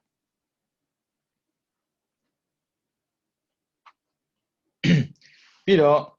ဣတရိယဘုံတော်သူပြောမယ်ဣတရိယဘုံတော်တဲ့မြတ်စွာဘုရားရှင်မှာသူရဲ့စိတ်တော်မှာအလွန်အကဲဆုံးအမြတ်ဆုံးဖြစ်တဲ့အစိုးရပိုင်နိုင်ခြင်းဆိုတဲ့ဣတရိယဘုံတော်ရှိတယ်တဲ့ပြီးတော့လောကီကျမ်းဆရာတို့အလေးမြတ်သမှုအပ်တဲ့အနုမြုတပွဲသေးငယ်အောင်ဖန်ဆင်းနိုင်ခြင်းဆိုတဲ့အနိမာတကိုးတော်အဲ့အနိမာတကိုးတော်လဲလမ်းဆရာပဲပြမတော့ချလို့မတွေ့ဘူးဘဂဗြဟ္မာစီကိုဖျားသွားလောကသူဖန်ဆင်းတယ်လို့သူထင်ထားတာလေအဲ့ဗြဟ္မာကြီးကလောကသူဖန်ဆင်းတာတော်အောင်လို့သူဖန်ဆင်းတာအဲ့ဒါဖျားသွားဖျားနဲ့စကားပြောပေါ့ဟုတ်ပြီစကားပြောတာတော့ဟုတ်ပြီဘယ်သူတကူကြီးမှမသိဘူးလေတကူဆိုတာသူကပြမသိမှာဟိုအဲ့ဒါနဲ့တကူပြိုင်မယ်ပေါ့မလီဗြဟ္မာနဲ့တကူဣတရိယဆိုအဲ့ဒါပဲတကူကဗြဟ္မာကဖြောက်လို့မပြောက်ဘူးဖြောက်လို့မပြောက်ဒီကဒိဋ္ဌာန်ဘာမှမတတ်နိုင်ဘူးလေမပြောက်ဘူးဘုရားလည်းရောက်ဖြောက်ထားလိုက်တာရှာလုံးတွေ့တော့ဘယ်မြတ်ပြောက်ပါလိမ့်ဘယ်မှမပြောက်ဘူးသူရဲ့မျက်ခုံးမှရှိနေရတယ်ပြီးလုံးတာအနုမြူဆိုတာကသိသေးလေးပဲအဲ့ဒီအနုမြူတဲ့ကိုသေးအောင်ခန္ဓာကိုယ်ကိုအသေးဆုံးလုံးနိုင်တဲ့တကူရှိတယ်တဲ့အဲ့ဒါကဘာလဲအနိမာတကူတော်တဲ့ဒါပေမဲ့ဘုရားရဲ့အတန်တော်ကြားနေရတယ်ကျုပ်ကမတွေ့ရဘူးဘယ်နှမှပါလေလိုက်ရှာလေပျောက်နေပဲကြောက်မှာပေါ့မျက်ခုံးမှာကတ်နေမှာတော့လိုက်ရှာဘလို့သွားတွေ့မှာလေဥစဉ်ငယ်ငယ်တုန်းကလို့ပေါ့ဥစဉ်ငယ်တော့ဆိုဥစဉ်တော့ဖိုးတွေဆေးတံတောက်တယ်စိတ်တွေမတောက်ဘူးဆေးတံတောက်ဆိုဆေးတံအမြဲတမ်းဆောင်းလာတစ်ခါကျခါမှထိုးပြီးတော့လိုက်ရှာတာခါမှထိုးပြီးရှာမှတော့ဘယ်လိုသွားတွေ့မှာတော့အခုလည်းဒီထဲမှာမျက်ခုံးပေါ်ကတ်နေတာလိုက်ရှာတာမတွေ့ဘူးအဲ့ဒါမှဗြဟ္မာပြောတယ်တဲ့ဟုတ်ပါပြီဗျာရှုံပေးပါပြီအဲ့မှာခန္ဓာကိုယ်ဘွားနဲ့ပေါ်လာတာအဲ့ဒါအနိမာတကိုးတော်တဲ့ပြီးတော့ကောင်းကင်မှာသွားလာနိုင်ခြင်းစတဲ့ပေါ်ပေါအောင်ဖန်တီးနိုင်ခြင်းလကိမှာတကိုးတော်အစရှိတဲ့ရုပ်ကိုအစိုးရခြင်းဆိုတဲ့ဣတိယဘုံတော်ရှိတယ် တကူကြည့်တဲ့နေရာမှာတော့ဗျာသူကြောက်ဖို့မှာပေါ့ရှင်မောက်ကလန်ဆိုတာဖေရနဲ့ရှင်းလိုက်မယ်ဆိုရင်ရှင်းမှုမှာကတ်နေရှင်းမှာကတ်နေအမောက်ပဲအဲ့လောက်ထိကိုကွာတာအဲ့ကြောင့်ဖះကိုဆရာတင်ပြီးတော့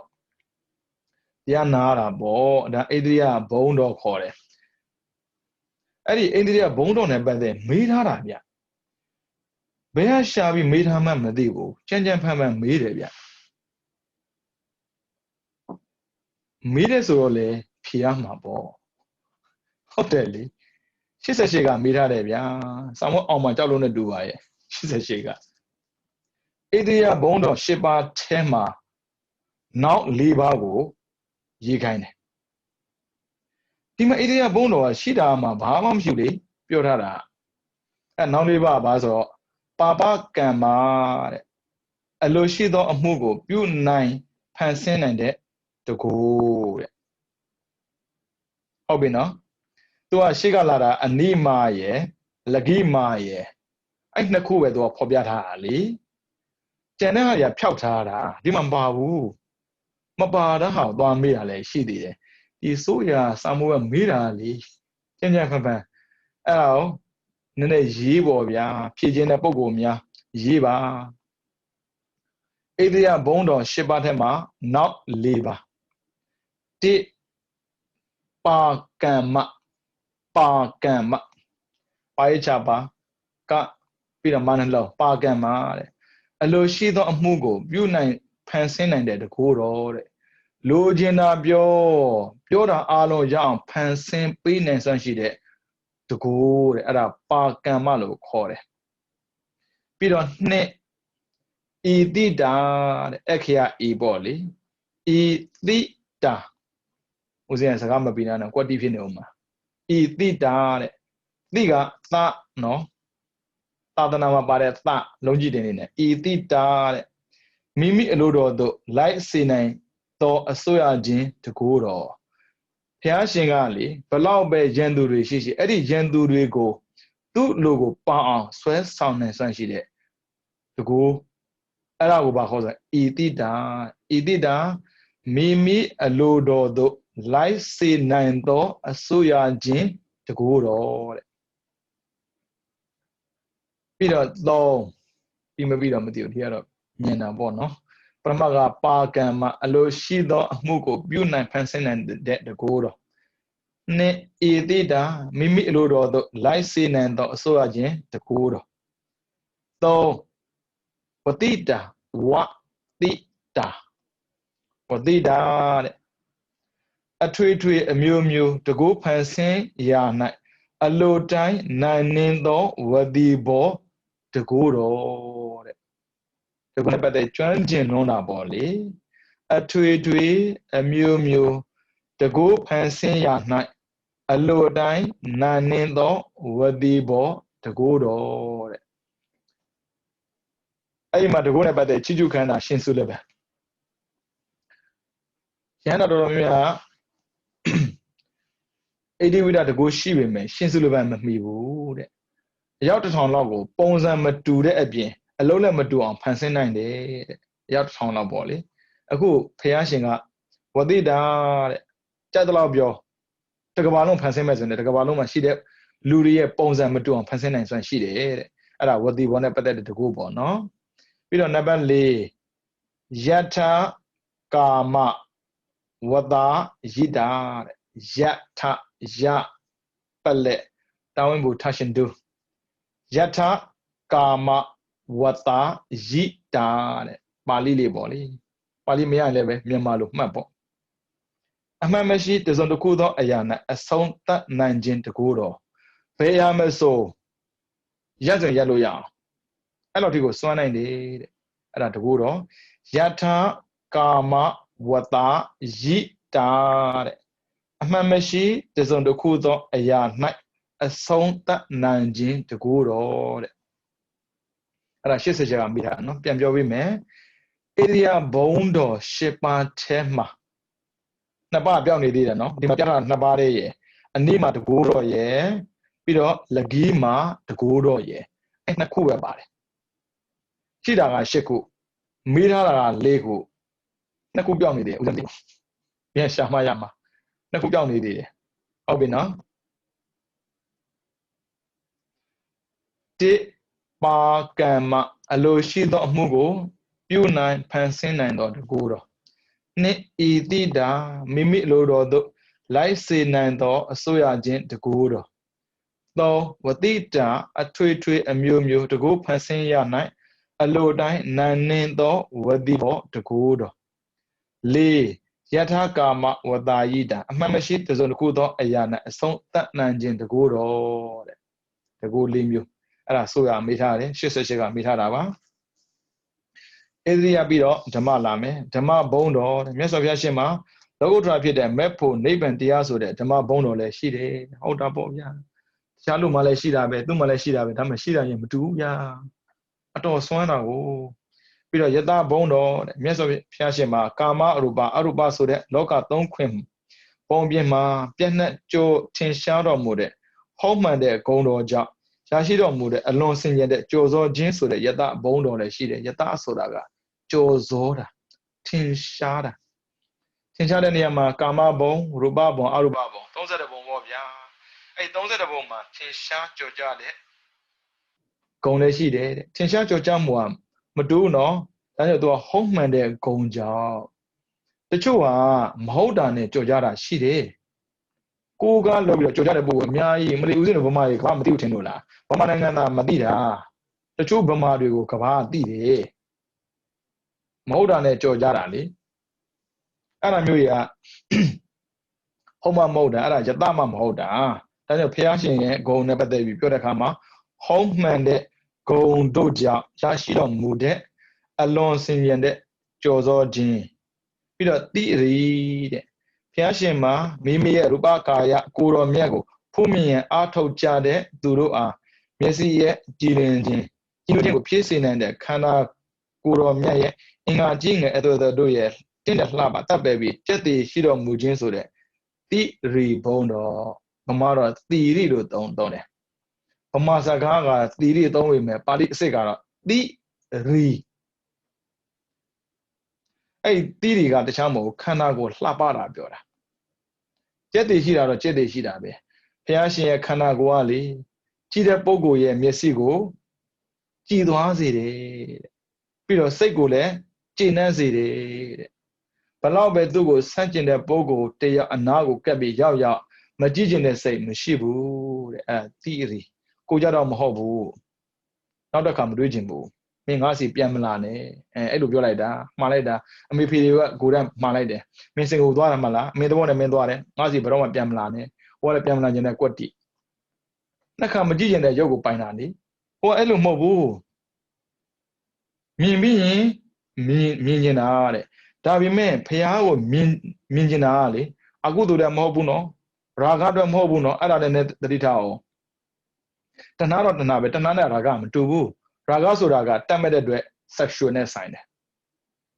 တဏှာကတတ်မဲ့တဲ့အရာမပါဘူးသူကအာယုံကိုမြင်ကျင်တာဒါကြောင့် sensual နဲ့ဆိုင်တယ် sexual နဲ့ sensual မတူဘူးဒါလေးတော့နားလည်မယ်ထင်ပါတယ်နော်အဲ့ကြောင့်ဝကလိမထေရလေဖះနာမှာကပ်ပြီးကြည်နေတာရာဂဖြစ်နေတယ်ထင်လို့လားမဟုတ်ဘူးမျက်စိနဲ့ကြည်တယ်စိတ်နဲ့ချမ်းသာတယ်အဲ့ဒါကြောင့်ကြည်ပြီးနေတာတဲ့နော်ကိုကသူ့ကိုကြည်ကျင်တယ်ဆိုတာကကိုယ်မှရှိနေတာရာဂကိုအစာကျွေးတာမို့လို့သူမြင်စိတ်ချမ်းသာတယ်ပေါ့သူမရှိရင်စိတ်ဆင်းရဲတယ်ပေါ့ခက်တော့ခက်ပါလေအဲ့ဒါတိတိဘုံတော်တဲ့ရုပ်ရည်အစင်လှပတယ်ပေါ့နော်လက္ခဏာတော်ကြီးတွေလက္ခဏာတော်ငယ်တွေနည်းနည်းဖတ်ကြည့်လိုက်သိတဲ့ဘောကြစရာကောင်းတယ်သူ့ရဲ့ခန္ဓာကိုယ်မှာလေခန္ဓာကိုယ်တိစပုံဖွဲ့စည်းပုံအကုန်လုံးသူကရေးထားတယ်ပြီးတော့ကာမဘုံတော်တဲ့မြတ်စွာဘုရားရှင်ဟာမိမိရဲ့အစည်းအဝါးဖြစ်သူများရဲ့အစည်းအဝါးဖြစ်ငါကိုယ်တိုင်ကူးမြောင်းလျင်အခြားသူတွေကိုလည်းပဲကူးမြောင်းစေမယ်စသည်ဖြင့်အလိုရှိခက်တောင်းတာခက်မဲ့ဆိုရင်အလိုရှိတိုင်းတောင်းတာတိုင်းပြီးဆုံးတော်မူတယ်တဲ့ဒါကြောင့်မြတ်စွာဘုရားရှင်မှာအလိုရှိအပ်သောအကျိုးစီးပွားဤပြည်စည်းခြင်းဆိုတဲ့ကာမဘုံတော်လည်းရှိတယ်တဲ့ဘုဒ္ဓဘောဓိယသူသိတယ်လို့သိစီရမယ်တိန်တော်တာရယသူလို့တယ်လို့လို့စီရမယ်လူတွေဆင်းရဲနေတယ်ချမ်းသာစီခြင်းရင်ချမ်းကိုချမ်းသာရမယ်ဒါဆိုရင်ရှင်ဗျာ Payagали, did not soy than it, saying that Bogo, Paloma Kudale. Megon Millime. Pisia, Kuma Leshin, Twashalo Yare. Tiagali, Lena Shalomia woo. Kugona Shalo, Maya woo. I job Payaga, Bisim a baby, a deal beta. Busy being the Wabbayama, but a deep being Tandra Sony Yama, bo. I job Payaga, pay 9 de Chinishide. Pay Mesone, Pelo, Yare. I'm a baby. Pia Nilanga, nga be the Nilan Mobo. Nga sha tapte Nilan Bida. Yishin, Marshalo Yare. He then made Pia Niga, Kanashi and Kudolo Yare. Chandajina, Danalo. Jamajana, Digalo. Say Chanda Jeno, Bauna Boa. Michadalo. Tan Nilameli. I'm a coaja Elo Mobu, busy with Chandajina. Busy Chanda Jabia, Bama, John Dokana. Sishime. Jolie. Kimador and the Adango. Joe Koda Biba. As a driver Pimabo. Kimadone busy dango. Jogo don't be as a kind safe Pimabo. To load up busy go can be an. Check out your Lobilime. But here, can you know Canada? Busy Chanda Madana Bane, say Chanda, Tanda. Now, Piashinga, do Amesoyin. To go and Kumya the Lu, Tumia, Kumya Sin and Shide. To Chanda the Lu, Tumia, Chanda Simmers and Chanda Zedo. Yare, I just went to my shide. At a Piaye, Kama, Bondo Babe. Peter Payada Bondo. Messoyashima, Alonso do Loga, and leave you at Sea Mia Pido, Yao Jin ye a champion. Tama Wayamalu, Horde, Tamabadan Lola, so the Payada Mide, Bono the Shide. Payada lo, Pioyin, Tamabadan lo, Loezo. Tamadan de Aliba. Pibida Agudo, Omlao, Pitanine. Mapide Agudo, Mapia, Taintanine. Metana and Tainanam do no, Melodida go, Matinae, Lopide. Lobida, Mamina, Piambole. Aja, Lobida swing, Metana, Melody Uzwing, Taintanine. Uzuno, those like Pitezura, Matina and Pita. I do Taintanina, Peter Mapo, Metana, we understand it. Chuzarabe, me or Chuzarabe, Kada Luriali, Ru Midoma Tichauda. Ah, Mamina no. And there's a Mazio Messilito Po. Oh, minute that I'm a midnight on Chuzada Mali. Me, I sing la, now Messida Mapodo, Pono Mokoro. Chanjam, Elum you, Luriga. Piama Elum Shibude. A tega market wood at Manshide. I did money but there be. Gonama Mabo. Sulura, Cocosa, a people. Being Doctor Mana the Chini, Yashide. Mamma, Tainted, Dam Magonan. Gonan but the Malo Puti de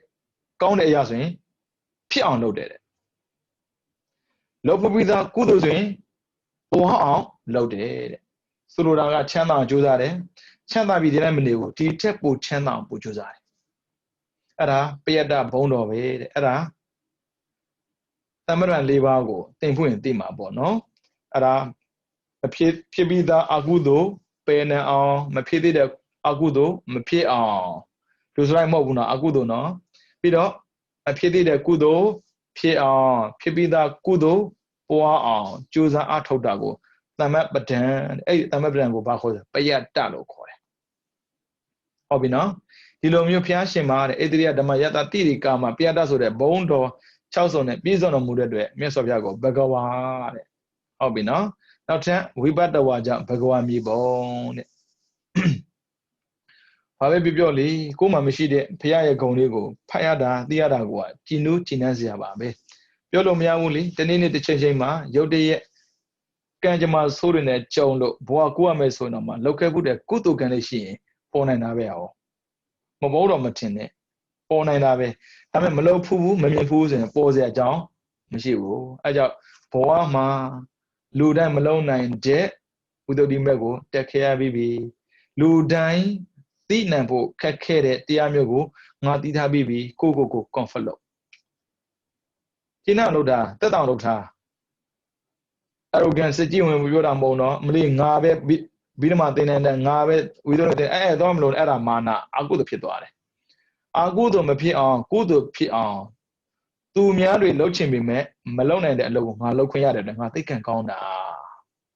အဲ့လိုတွေးရမှာ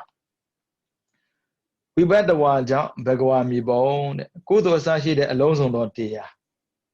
ခန္ဓာအရဏဓာတ်အိန္ဒြေသစ္စာပြိဿနုဘအစရှိတဲ့တရားနှိစ္စခြင်းပီလနာပေါင်းစုပြုပြင်ခြင်းသင်္ခတပူလောင်စေခြင်းတန်တာပပြောင်းလဲဖောက်ပြန်ခြင်းဝိပရိနာမအ내သဘောရှိတဲ့ဒုက္ခအရိယသစ္စာဆင်းရဲဖြစ်ပွားရင်အထောက်ခြင်းအာယုဏဆင်းရဲရဲ့အကြောင်းနိဒါန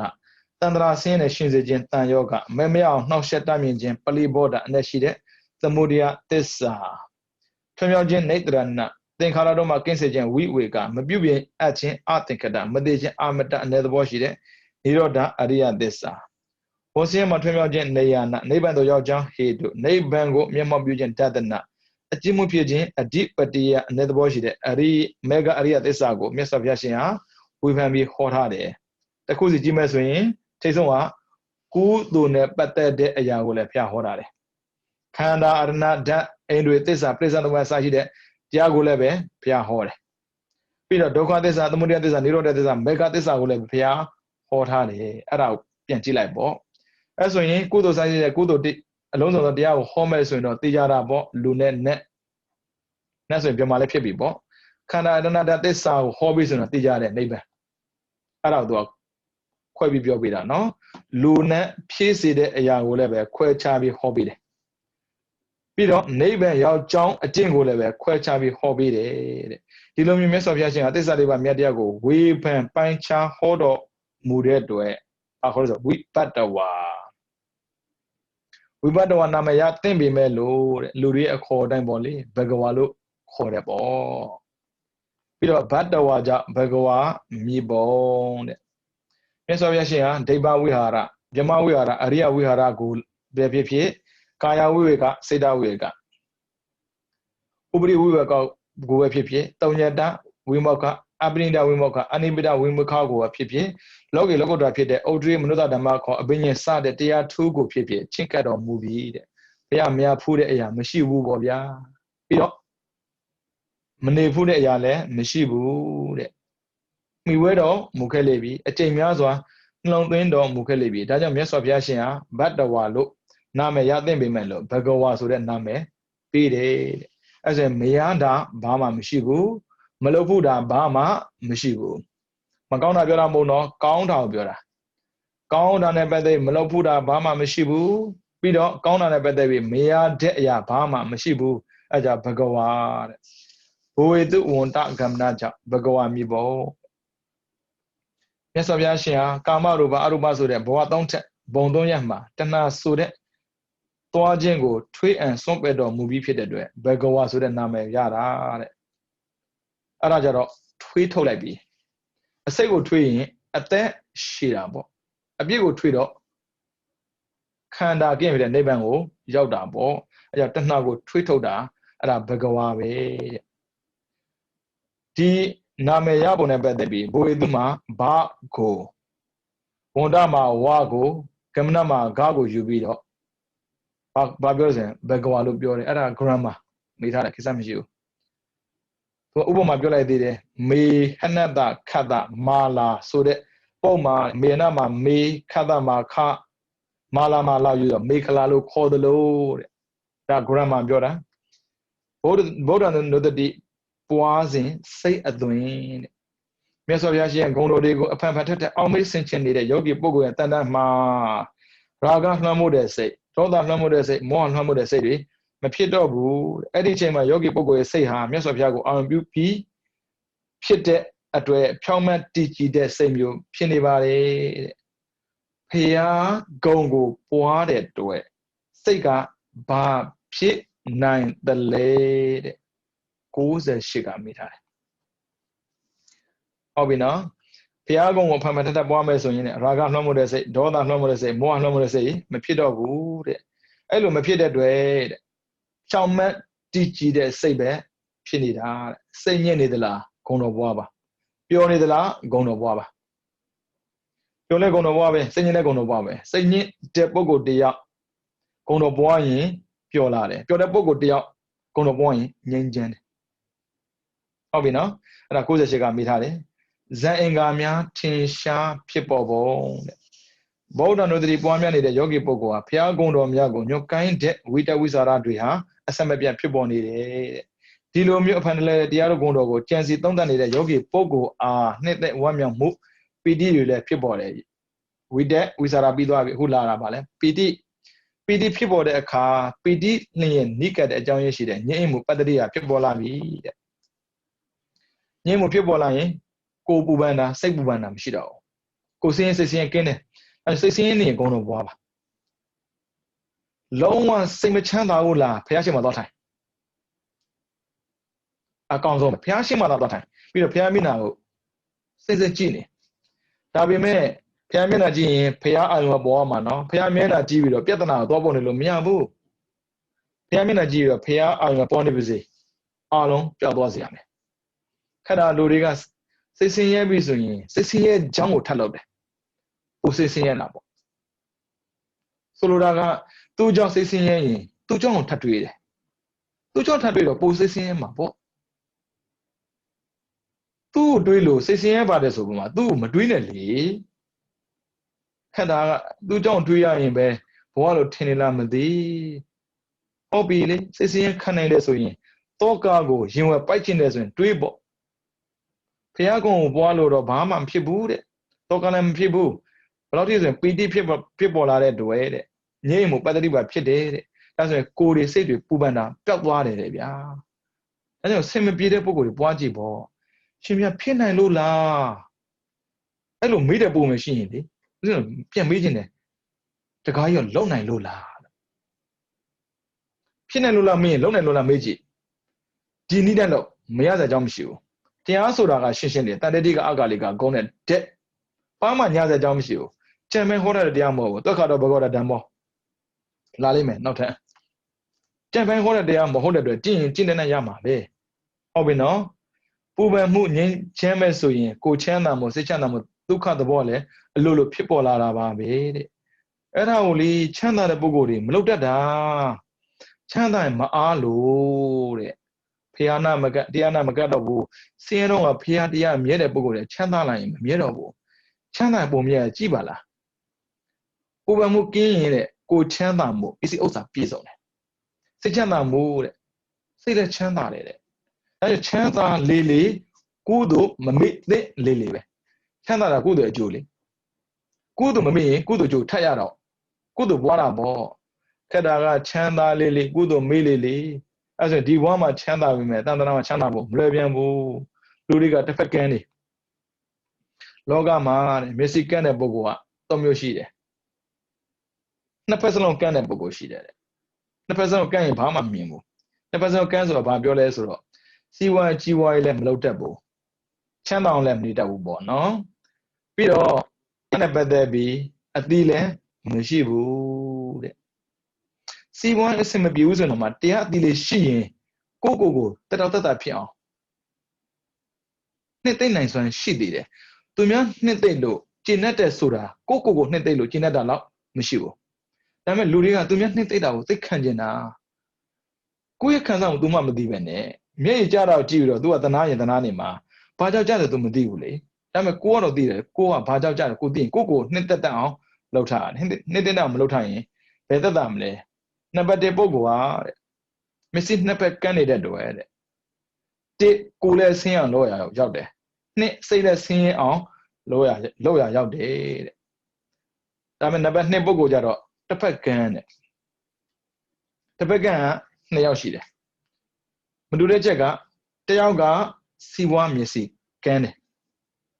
ဒါပေမဲ့တရားမျက်စိတော့ပွင့်တယ်အဲ့ဆိုကိုကဆင်းရဲပေမဲ့စိတ်ချမ်းသာတယ်နောက်တစ်ယောက်ကျတော့အဲ့လိုမဟုတ်ဘူးတရားမျက်စိကန်းတယ်စီဝါမျက်စိပွင့်တယ်အဲ့ဆိုကိုကတော့ချမ်းသာတယ်စိတ်ဆင်းရဲတယ်တဲ့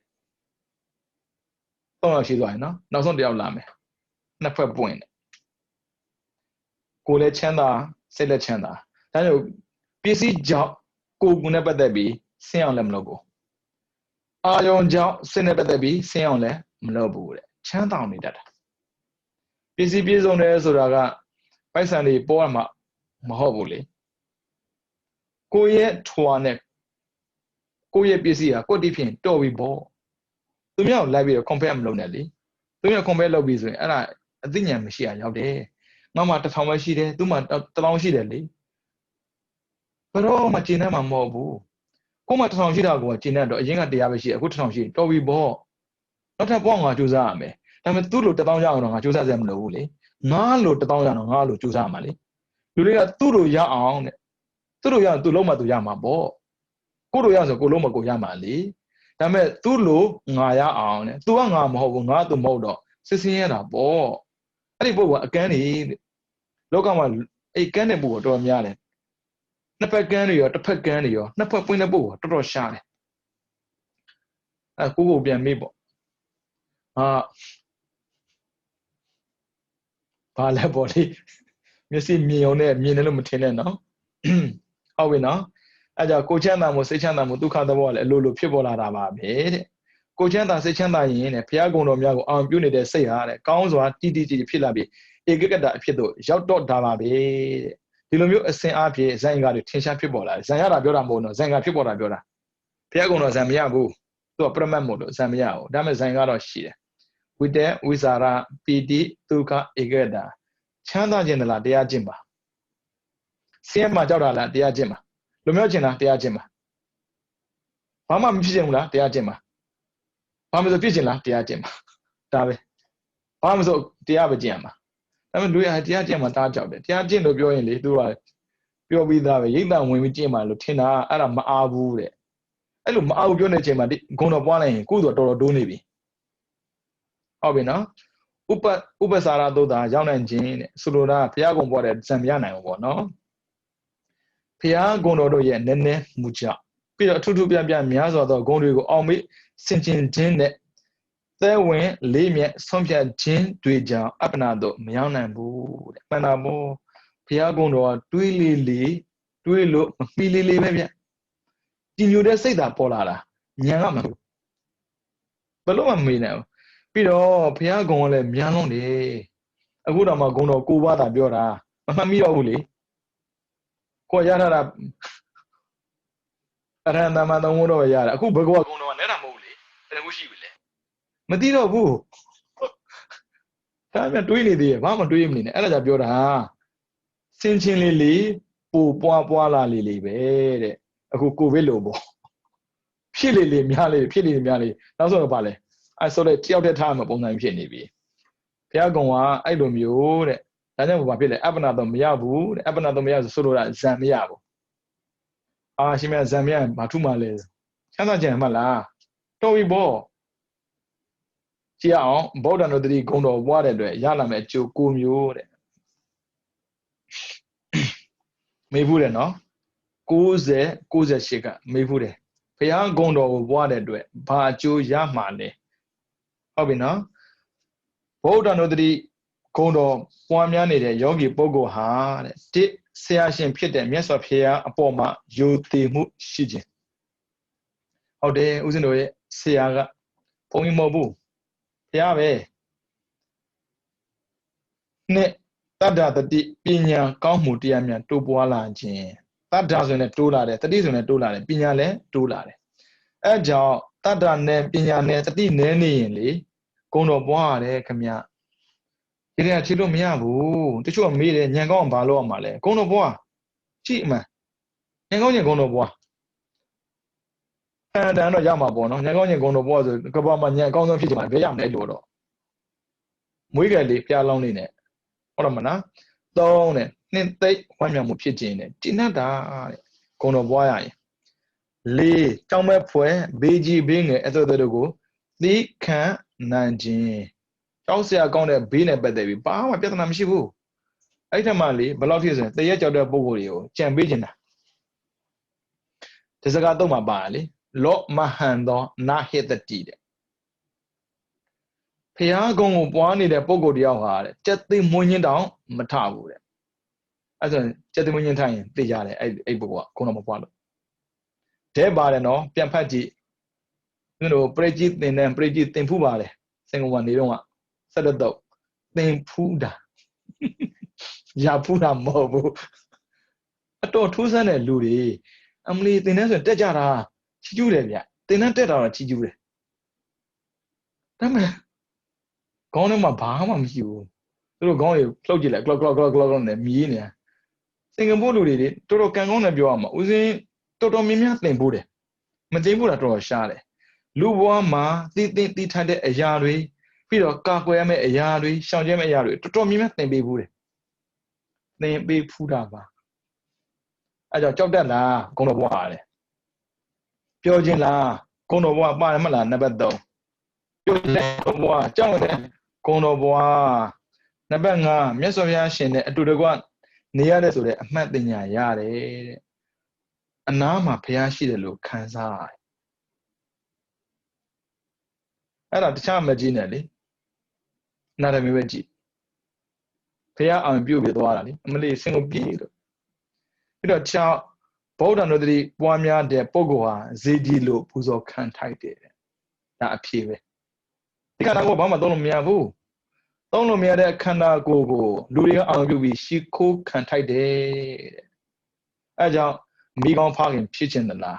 Fargon the Mir and a pigeon the la. Sia gone the Margon Pigeon the la, the Bagon Pigeon the la, Konowa. Cities are data didn't have Sambu, Buzo can't tie them a candidate and Messina.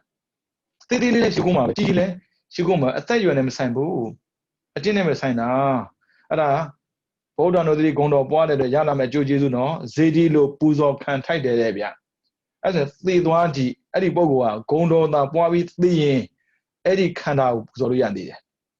Yana Pima Mobu, Luria Yana Pima Shiguma Lonida. Hold up, Eddie Bogoa, Yana by Piano Mudorama Moda. Hong Yan to Piano Munam Holy, Yana man Dido Piano Murakama, Google the Bogo the Shida Bono. You know, corn.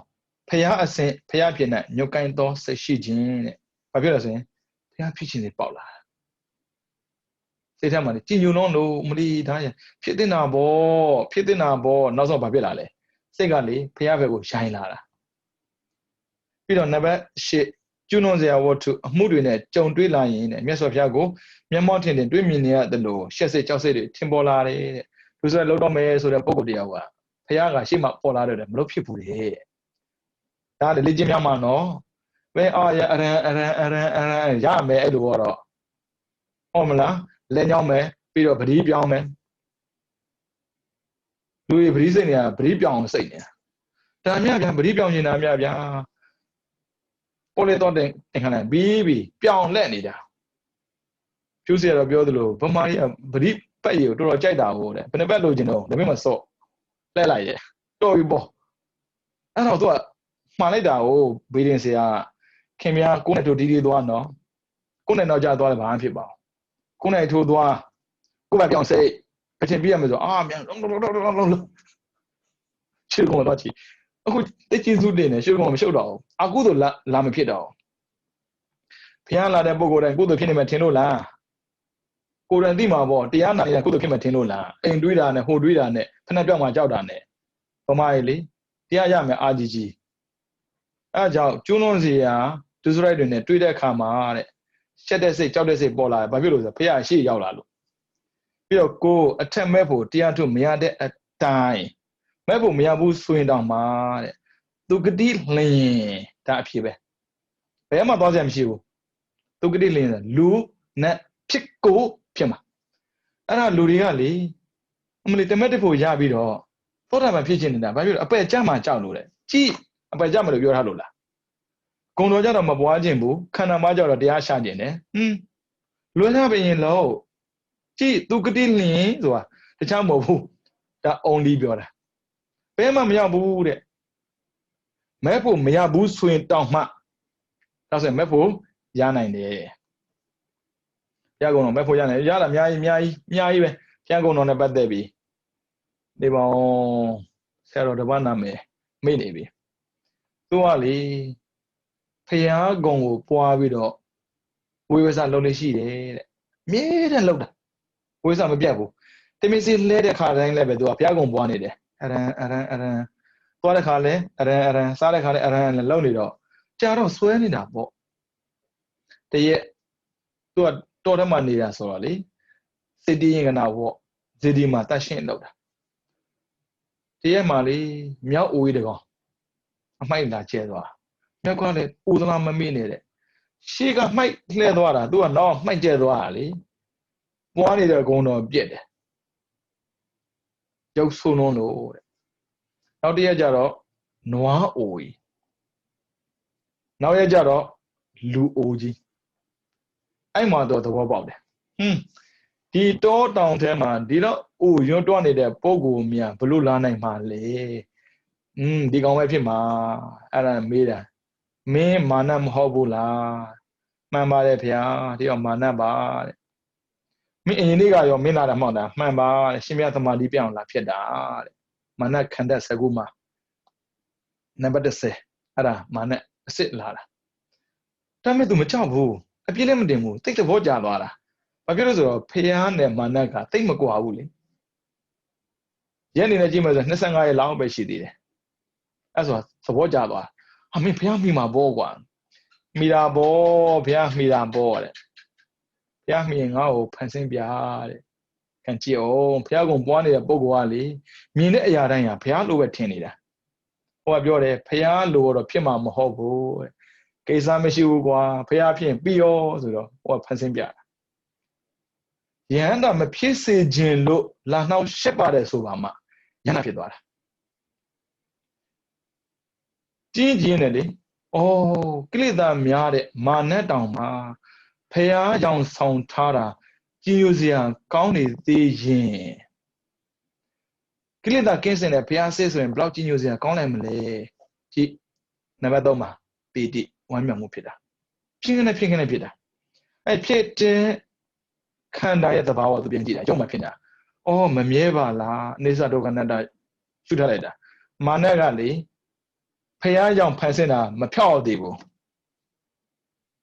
ဆရာတော်ကဉာဏ်နာဖြစ်နေတယ်မြင်တာတအားမြင်တယ်တအားကိုမြင်တယ်အဲ့ဆိုမအားဘူးလားဣတ္တဝင်ဖို့ခက်နေလားသားရှိလို့သမီးရှိလို့အိမ်မလေးလေဖြတ်တဲ့ဟိုလူကြီးရှိနေလို့ခိစ္စမရှိဘူးအဲ့မှာဘုံတော့ပွားလို့မရဘူးလားရတာပဲအိုးလူရဲ့စင်ကြီးပေးတာအိမ်မလေးဟိုလူကြီးရှိလို့တရားလည်းသွားမနာရဘူးအဲ့ဆိုဘာလို့ယူခဲ့တာလဲဟိုလူကြီးကိုတချို့ရှိတယ်တွေးဖူးတယ်နေမကောင်းတဲ့ပုံကိုရှိတယ်ဗျဒါပေမဲ့အပြည့်တော့မမြင်နဲ့ပေါ့နော်ဒါကလည်းပါရမီဖြည့်ရရောက်တာပါပဲဒါပေမဲ့စင်ချီမပေးပါနဲ့ကုသိုလ်လုပ်တဲ့အခါမှာသူ့ကိုအပြည့်ပြောပြီးစင်ချီပေးတာဟာအာကုသိုလ်တိုးတဲ့ပြင်ကုသိုလ်ပါရော့သွားတယ်ဗျတွေးဖူးတယ်တချို့လာလျှောက်တယ်ဒီတော့သင်တန်းတက်ချင်တာအိမ်မလေးလေဖြတ်နေတဲ့လူရဲ့ရှိနေလို့အဲ့လိုမျိုးတက်လို့မရဘူးဗျအဲ့ဒါလေဖြတ်တဲ့လူတော်မှာအပြည့်တင်တန်းသေးတယ်လေအခုဂုံတော့ပွားလို့မရဘူးလားရတာပေါ့လေ့ကျင့်များရင်ရတာပါပဲအဲ့ဆိုသူ့ရဲ့ဝေဝဆလုံးနေနေလေဂုံတော်ပွားလို့ရတာပဲဟာဟိုအဲ့လိုပွားနေဘာဖြစ်လာမလဲတမာတိရလာမှလေကံကောင်းရင်ဗျာရဟန္တာတော်ဖြစ်သွားနိုင်တယ်ဟုတ်ပြီရဟန္တာမဖြစ်သေးဘူးလားကိစ္စမရှိဘူးသေကြည့်တဲ့သွားရနေရဟာလူနဲ့ကလွယ်ပြီးဘဲမှာသွားစရာမရှိဘူးတဲ့ဂတိမြဲတာလေဘာမြဲလို့ဆိုရင်ဂုံတော်မြဲလို့ဂတိမြဲတာအဲ့ဒါလေသတိထားမယ်ဆိုရင်ဗျာဗုဒ္ဓဝါဒမှာကျင့်စံတရားတွေအများကြီးပဲဘာမှလောဘကြီးနေရလဲအခုနိဗ္ဗာန်ရောက်မယ်ထင်နေလို့လားကိုရုပ်လည်းကိုမှန်မှပြန်ကြည့်အောင်လေနိဗ္ဗာန်ရောက်လားဘာရောက်လဲလို့ပြောမကောင်းလောဘကြီးလုံးတယ်ဖြည်းဖြည်းချင်းလောရမှာပါဇက်ကသေးသေးဆိုနည်းနည်းပဲစားဖို့သူမြတ်ပကံကြည့်ပြီးတော့ဟာမကုံသေးဘူးလားကုံပြီလားတော့ပြောမနေနဲ့ကိုနိုင်တော့ပဲစားအခုကမဟုတ်ဘူးနိုင်တော့လည်းမစားဘူးစားတဲ့လူလည်းအပြစ်ပြောတယ်မစားလို့လည်းအပြစ်ပြောတယ်ဘယ်တော့အပြစ်ကင်းမှာလဲအဲကြောင့်နိုင်တော့အခုကြည့်ဂုံတော်ပွားတယ်ရလာမယ်အကျိုး9မျိုးမှာအောက်ဆုံးကအတန်ဆုံးပဲဒါပိဿုပန်တို့ပြောတာမဟုတ်ဘူးအနာဂတ်တွေပြောတာဟုတ်ပြီသူကတိနားရုံမကဘူးကြည့်အထက်မဲ့အထက်ဖို့တောင်မှရဖို့အတွက်ဗာလဲအခြေခံဖြစ်သွားစေတယ်ဗျဒီဘဝရမလို့မထင်ပါဘူးသူများတော့မသိဘူးကိုကိုတော့မထင်ဘူးဦးစင်းတော့ကိုမထင်ဘူးအခုဒီပြောတာမလုပ်သေးလို့ရတာမရတာကိုသူ့လို့လေဒါပေမဲ့အဲ့လောက်ထိလောဘမကြည့်ဘူးဒါမှန်တယ်ပြောတာဘာဖြစ်လဲ ရိယဆိုတောင်မှလေသောတာပန်တက္ကတကအနာဂံယန္တာအစင်းတိုင်းဖြစ်သေးတဲ့အာယုချက်ချင်းယန္တာဖြစ်တာမှမဟုတ်တာပုရုဇဉ်နဲ့ဒီတိုင်းပဲပေါ့လူချမ်းနေတော့လူချော့ဖြစ်လာမှာလေပထမတော့လူချမ်းနေရမှာဝင်တော့တရုတ်ဆောင်အောင်ပါပဲနောက်ကြတော့ဘာဖြစ်မလဲမင်းသားအယံပေါ့နောက်ကြတော့ဘာဖြစ်မလဲမင်းသားဖြစ်မှာပေါ့မင်းသမီးဖြစ်မှာပေါ့ချက်ချင်းမင်းသားမင်းသမီးတမ်းမဖြစ်ချင်းနဲ့လေဘယ်ဒရိုက်တာခေါ်ခိုင်းမှာတော့ဒီတိုင်းပဲကန်ဆိုတဲ့ဒရိုက်တာကလည်းဒီတိုင်းချင်းနေကြည့်နေတာအကျင့်ကောင်းလားမကောင်းလားအဲ့ဒီချင်းနေကြည့်ပြီးမှသူကခေါင်းဆောင်မင်းသားတင်တာမျိုးကျန်ကျန်ဖန်အားရတင်မှာမလို့လားအိတ်ကောက်ဘာကောက်ပဲရမှာပေါ့အိတ်ကောက်မိထိုးပဲရမှာပေါ့အခုအစင်းတို့မိထိုးတဲ့ဆင်းလူဝမှာတာမန်ဘွားလေးနဲ့နေတာအဲ့မိထိုးတဲ့ဆင်းတော့တဖြည်းဖြည်းနဲ့တရုပ်ဆောင်တဲ့ဆင်းကိုရောက်အောင်လုံးတရုပ်ဆောင်တဲ့ဆင်းရောက်ဆရာဖြစ်ပြီနောက်ဆုံးတော့ဖះပေါ့ဖះဆိုတာတကယ်ကိုခေါင်းဆောင်ပဲလေအဲ့ဒါလည်းချက်ချင်းဖြစ်တာမဟုတ်ဘူးဖြည်းဖြည်းချင်းဖြစ်သွားတာအဲ့ဒါဗုဒ္ဓနုတ္တိဂုံတော်ပွားများတဲ့အတွက်ရလာမဲ့ကျိုးကိုမျိုးကြိုက်တဲ့ဂုံတော်ပွားနော်ကိုပါစလုံးပွားမှာမဟုတ်ဘူးတပါးချင်းပွားလဲတူတူပဲဒါပေမဲ့ပွားတဲ့အချိန်မှာဂုံတော်ရဲ့အဓိပ္ပာယ်သိရမယ်အဲ့ဒီဂုံတော်ထက်မှာစိတ်ကိုနှစ်ထားမယ်ပုံပေါ်မပေါ်ကိစ္စမရှိဘူးတချို့ကရွှေတုံးပုံဖော်ပြီးတော့ပွားနေတာမျိုးတချို့ကမာမျက်မှန်ဖော်ပြီးပွားနေတာမျိုးအဲ့ဒါပုံတော်ခေါ်တယ်ဂုံတော်မဟုတ်ဘူးဂုံတော်ပွားနေတာနဲ့တပြိုင်နက်လွန်ခဲ့တဲ့နှစ်2500 2600ကပွင့်တော်မူသွားပြိဋိဘံဆန်သွားတဲ့ဖះပါပေါ်လာလိမ့်မယ်ခုနမတည်တဲ့အဲ့တိုင်ပေါ်လာလေအဲ့ကြောင့်ကျေနပ်တာပီတိဖြစ်တာနောက်ဆုံးတော့ဘာဖြစ်လဲရဟန္တာဖြစ်သွားတာတဲ့မာနကဖះရောင်ဆောင်တာဖြောက်တော့မဖြောက်ရသေးဘူးရဟန္တာဖြစ်သွားတယ်မြန်လိုက်တာမြန်တယ်လို့သွားပြောတာလည်းပဲမှန်ခဲ့လို့ပါနေတိုင်းမှန်လေးကျင့်ကြံကြုတ်ကိုပွားများအားထုတ်ခဲ့လို့မြန်တာပါဗျဘယ်အရာမှချက်ချင်းရတယ်ဆိုတော့ထုံးစံမရှိဘူးကြိုးစားကြမှားတဲ့ပုံကိုယ်တွေပွားများဖို့အတွက်သိတင့်တော်တဲ့တရားမျိုးဗုဒ္ဓနုတ္တိဂုံတော်လည်းပဲကမ္မထံ40ထဲမှာတပါအပါဝင်ပါပဲအာနာပါနမှာတရားလို့မထင်လိုက်ပါနဲ့ဗုဒ္ဓနုတ္တိဂုံတော်ပွားလို့ရဟန္တာဖြစ်တဲ့ပုဂ္ဂိုလ်တွေအမြောက်များရှိနေပါပြီမင်းတို့ကသမထအားထုတ်နေတဲ့ကြိုက်တယ်လို့ပြောဗျာကိုယ်စိတ်နဲ့ကိုငြိမ်းချမ်းဖို့ရည်ကြည်တယ်အာဟုတုမဖြစ်ဖို့ရည်ကြည်တယ်နော်အဲကြောင့်တရားချစ်သူတော်စင်များအနေနဲ့မိမိတို့ဘဝမိမိတို့အသက်ရှင်စဉ်ကာလလေးမှာဗုဒ္ဓနုတ္တိဂုံတော်ကိုးပါးတဲ့ကတပါးပါးကိုစွဲကံပြီးတော့ကျင့်သုံးနိုင်ကြပါစေကျင့်သုံးတဲ့အတိုင်းလည်းပဲချမ်းသာကြပါစေချမ်းသာတဲ့အတိုင်းလည်းပဲလူနဲ့မြတ်မှာဖြစ်ကြပါစေလူနဲ့မြတ်မှာဖြစ်ပြီးတဲ့နောက်မှာလည်းပဲမေတ္တာဖူရိယများကိုရရှိကြပါစေမေတ္တာဖူရိယရပြီးတဲ့နောက်မှာလည်းပဲနိဗ္ဗာန်ကိုမြဲမှောက်ပြုနိုင်သောသူတော်ကောင်းများဖြစ်ကြပါစေကုန်သတည်း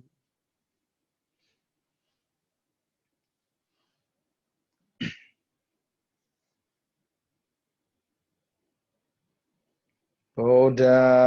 သာသနံစေရန်တိဋ္ဌတု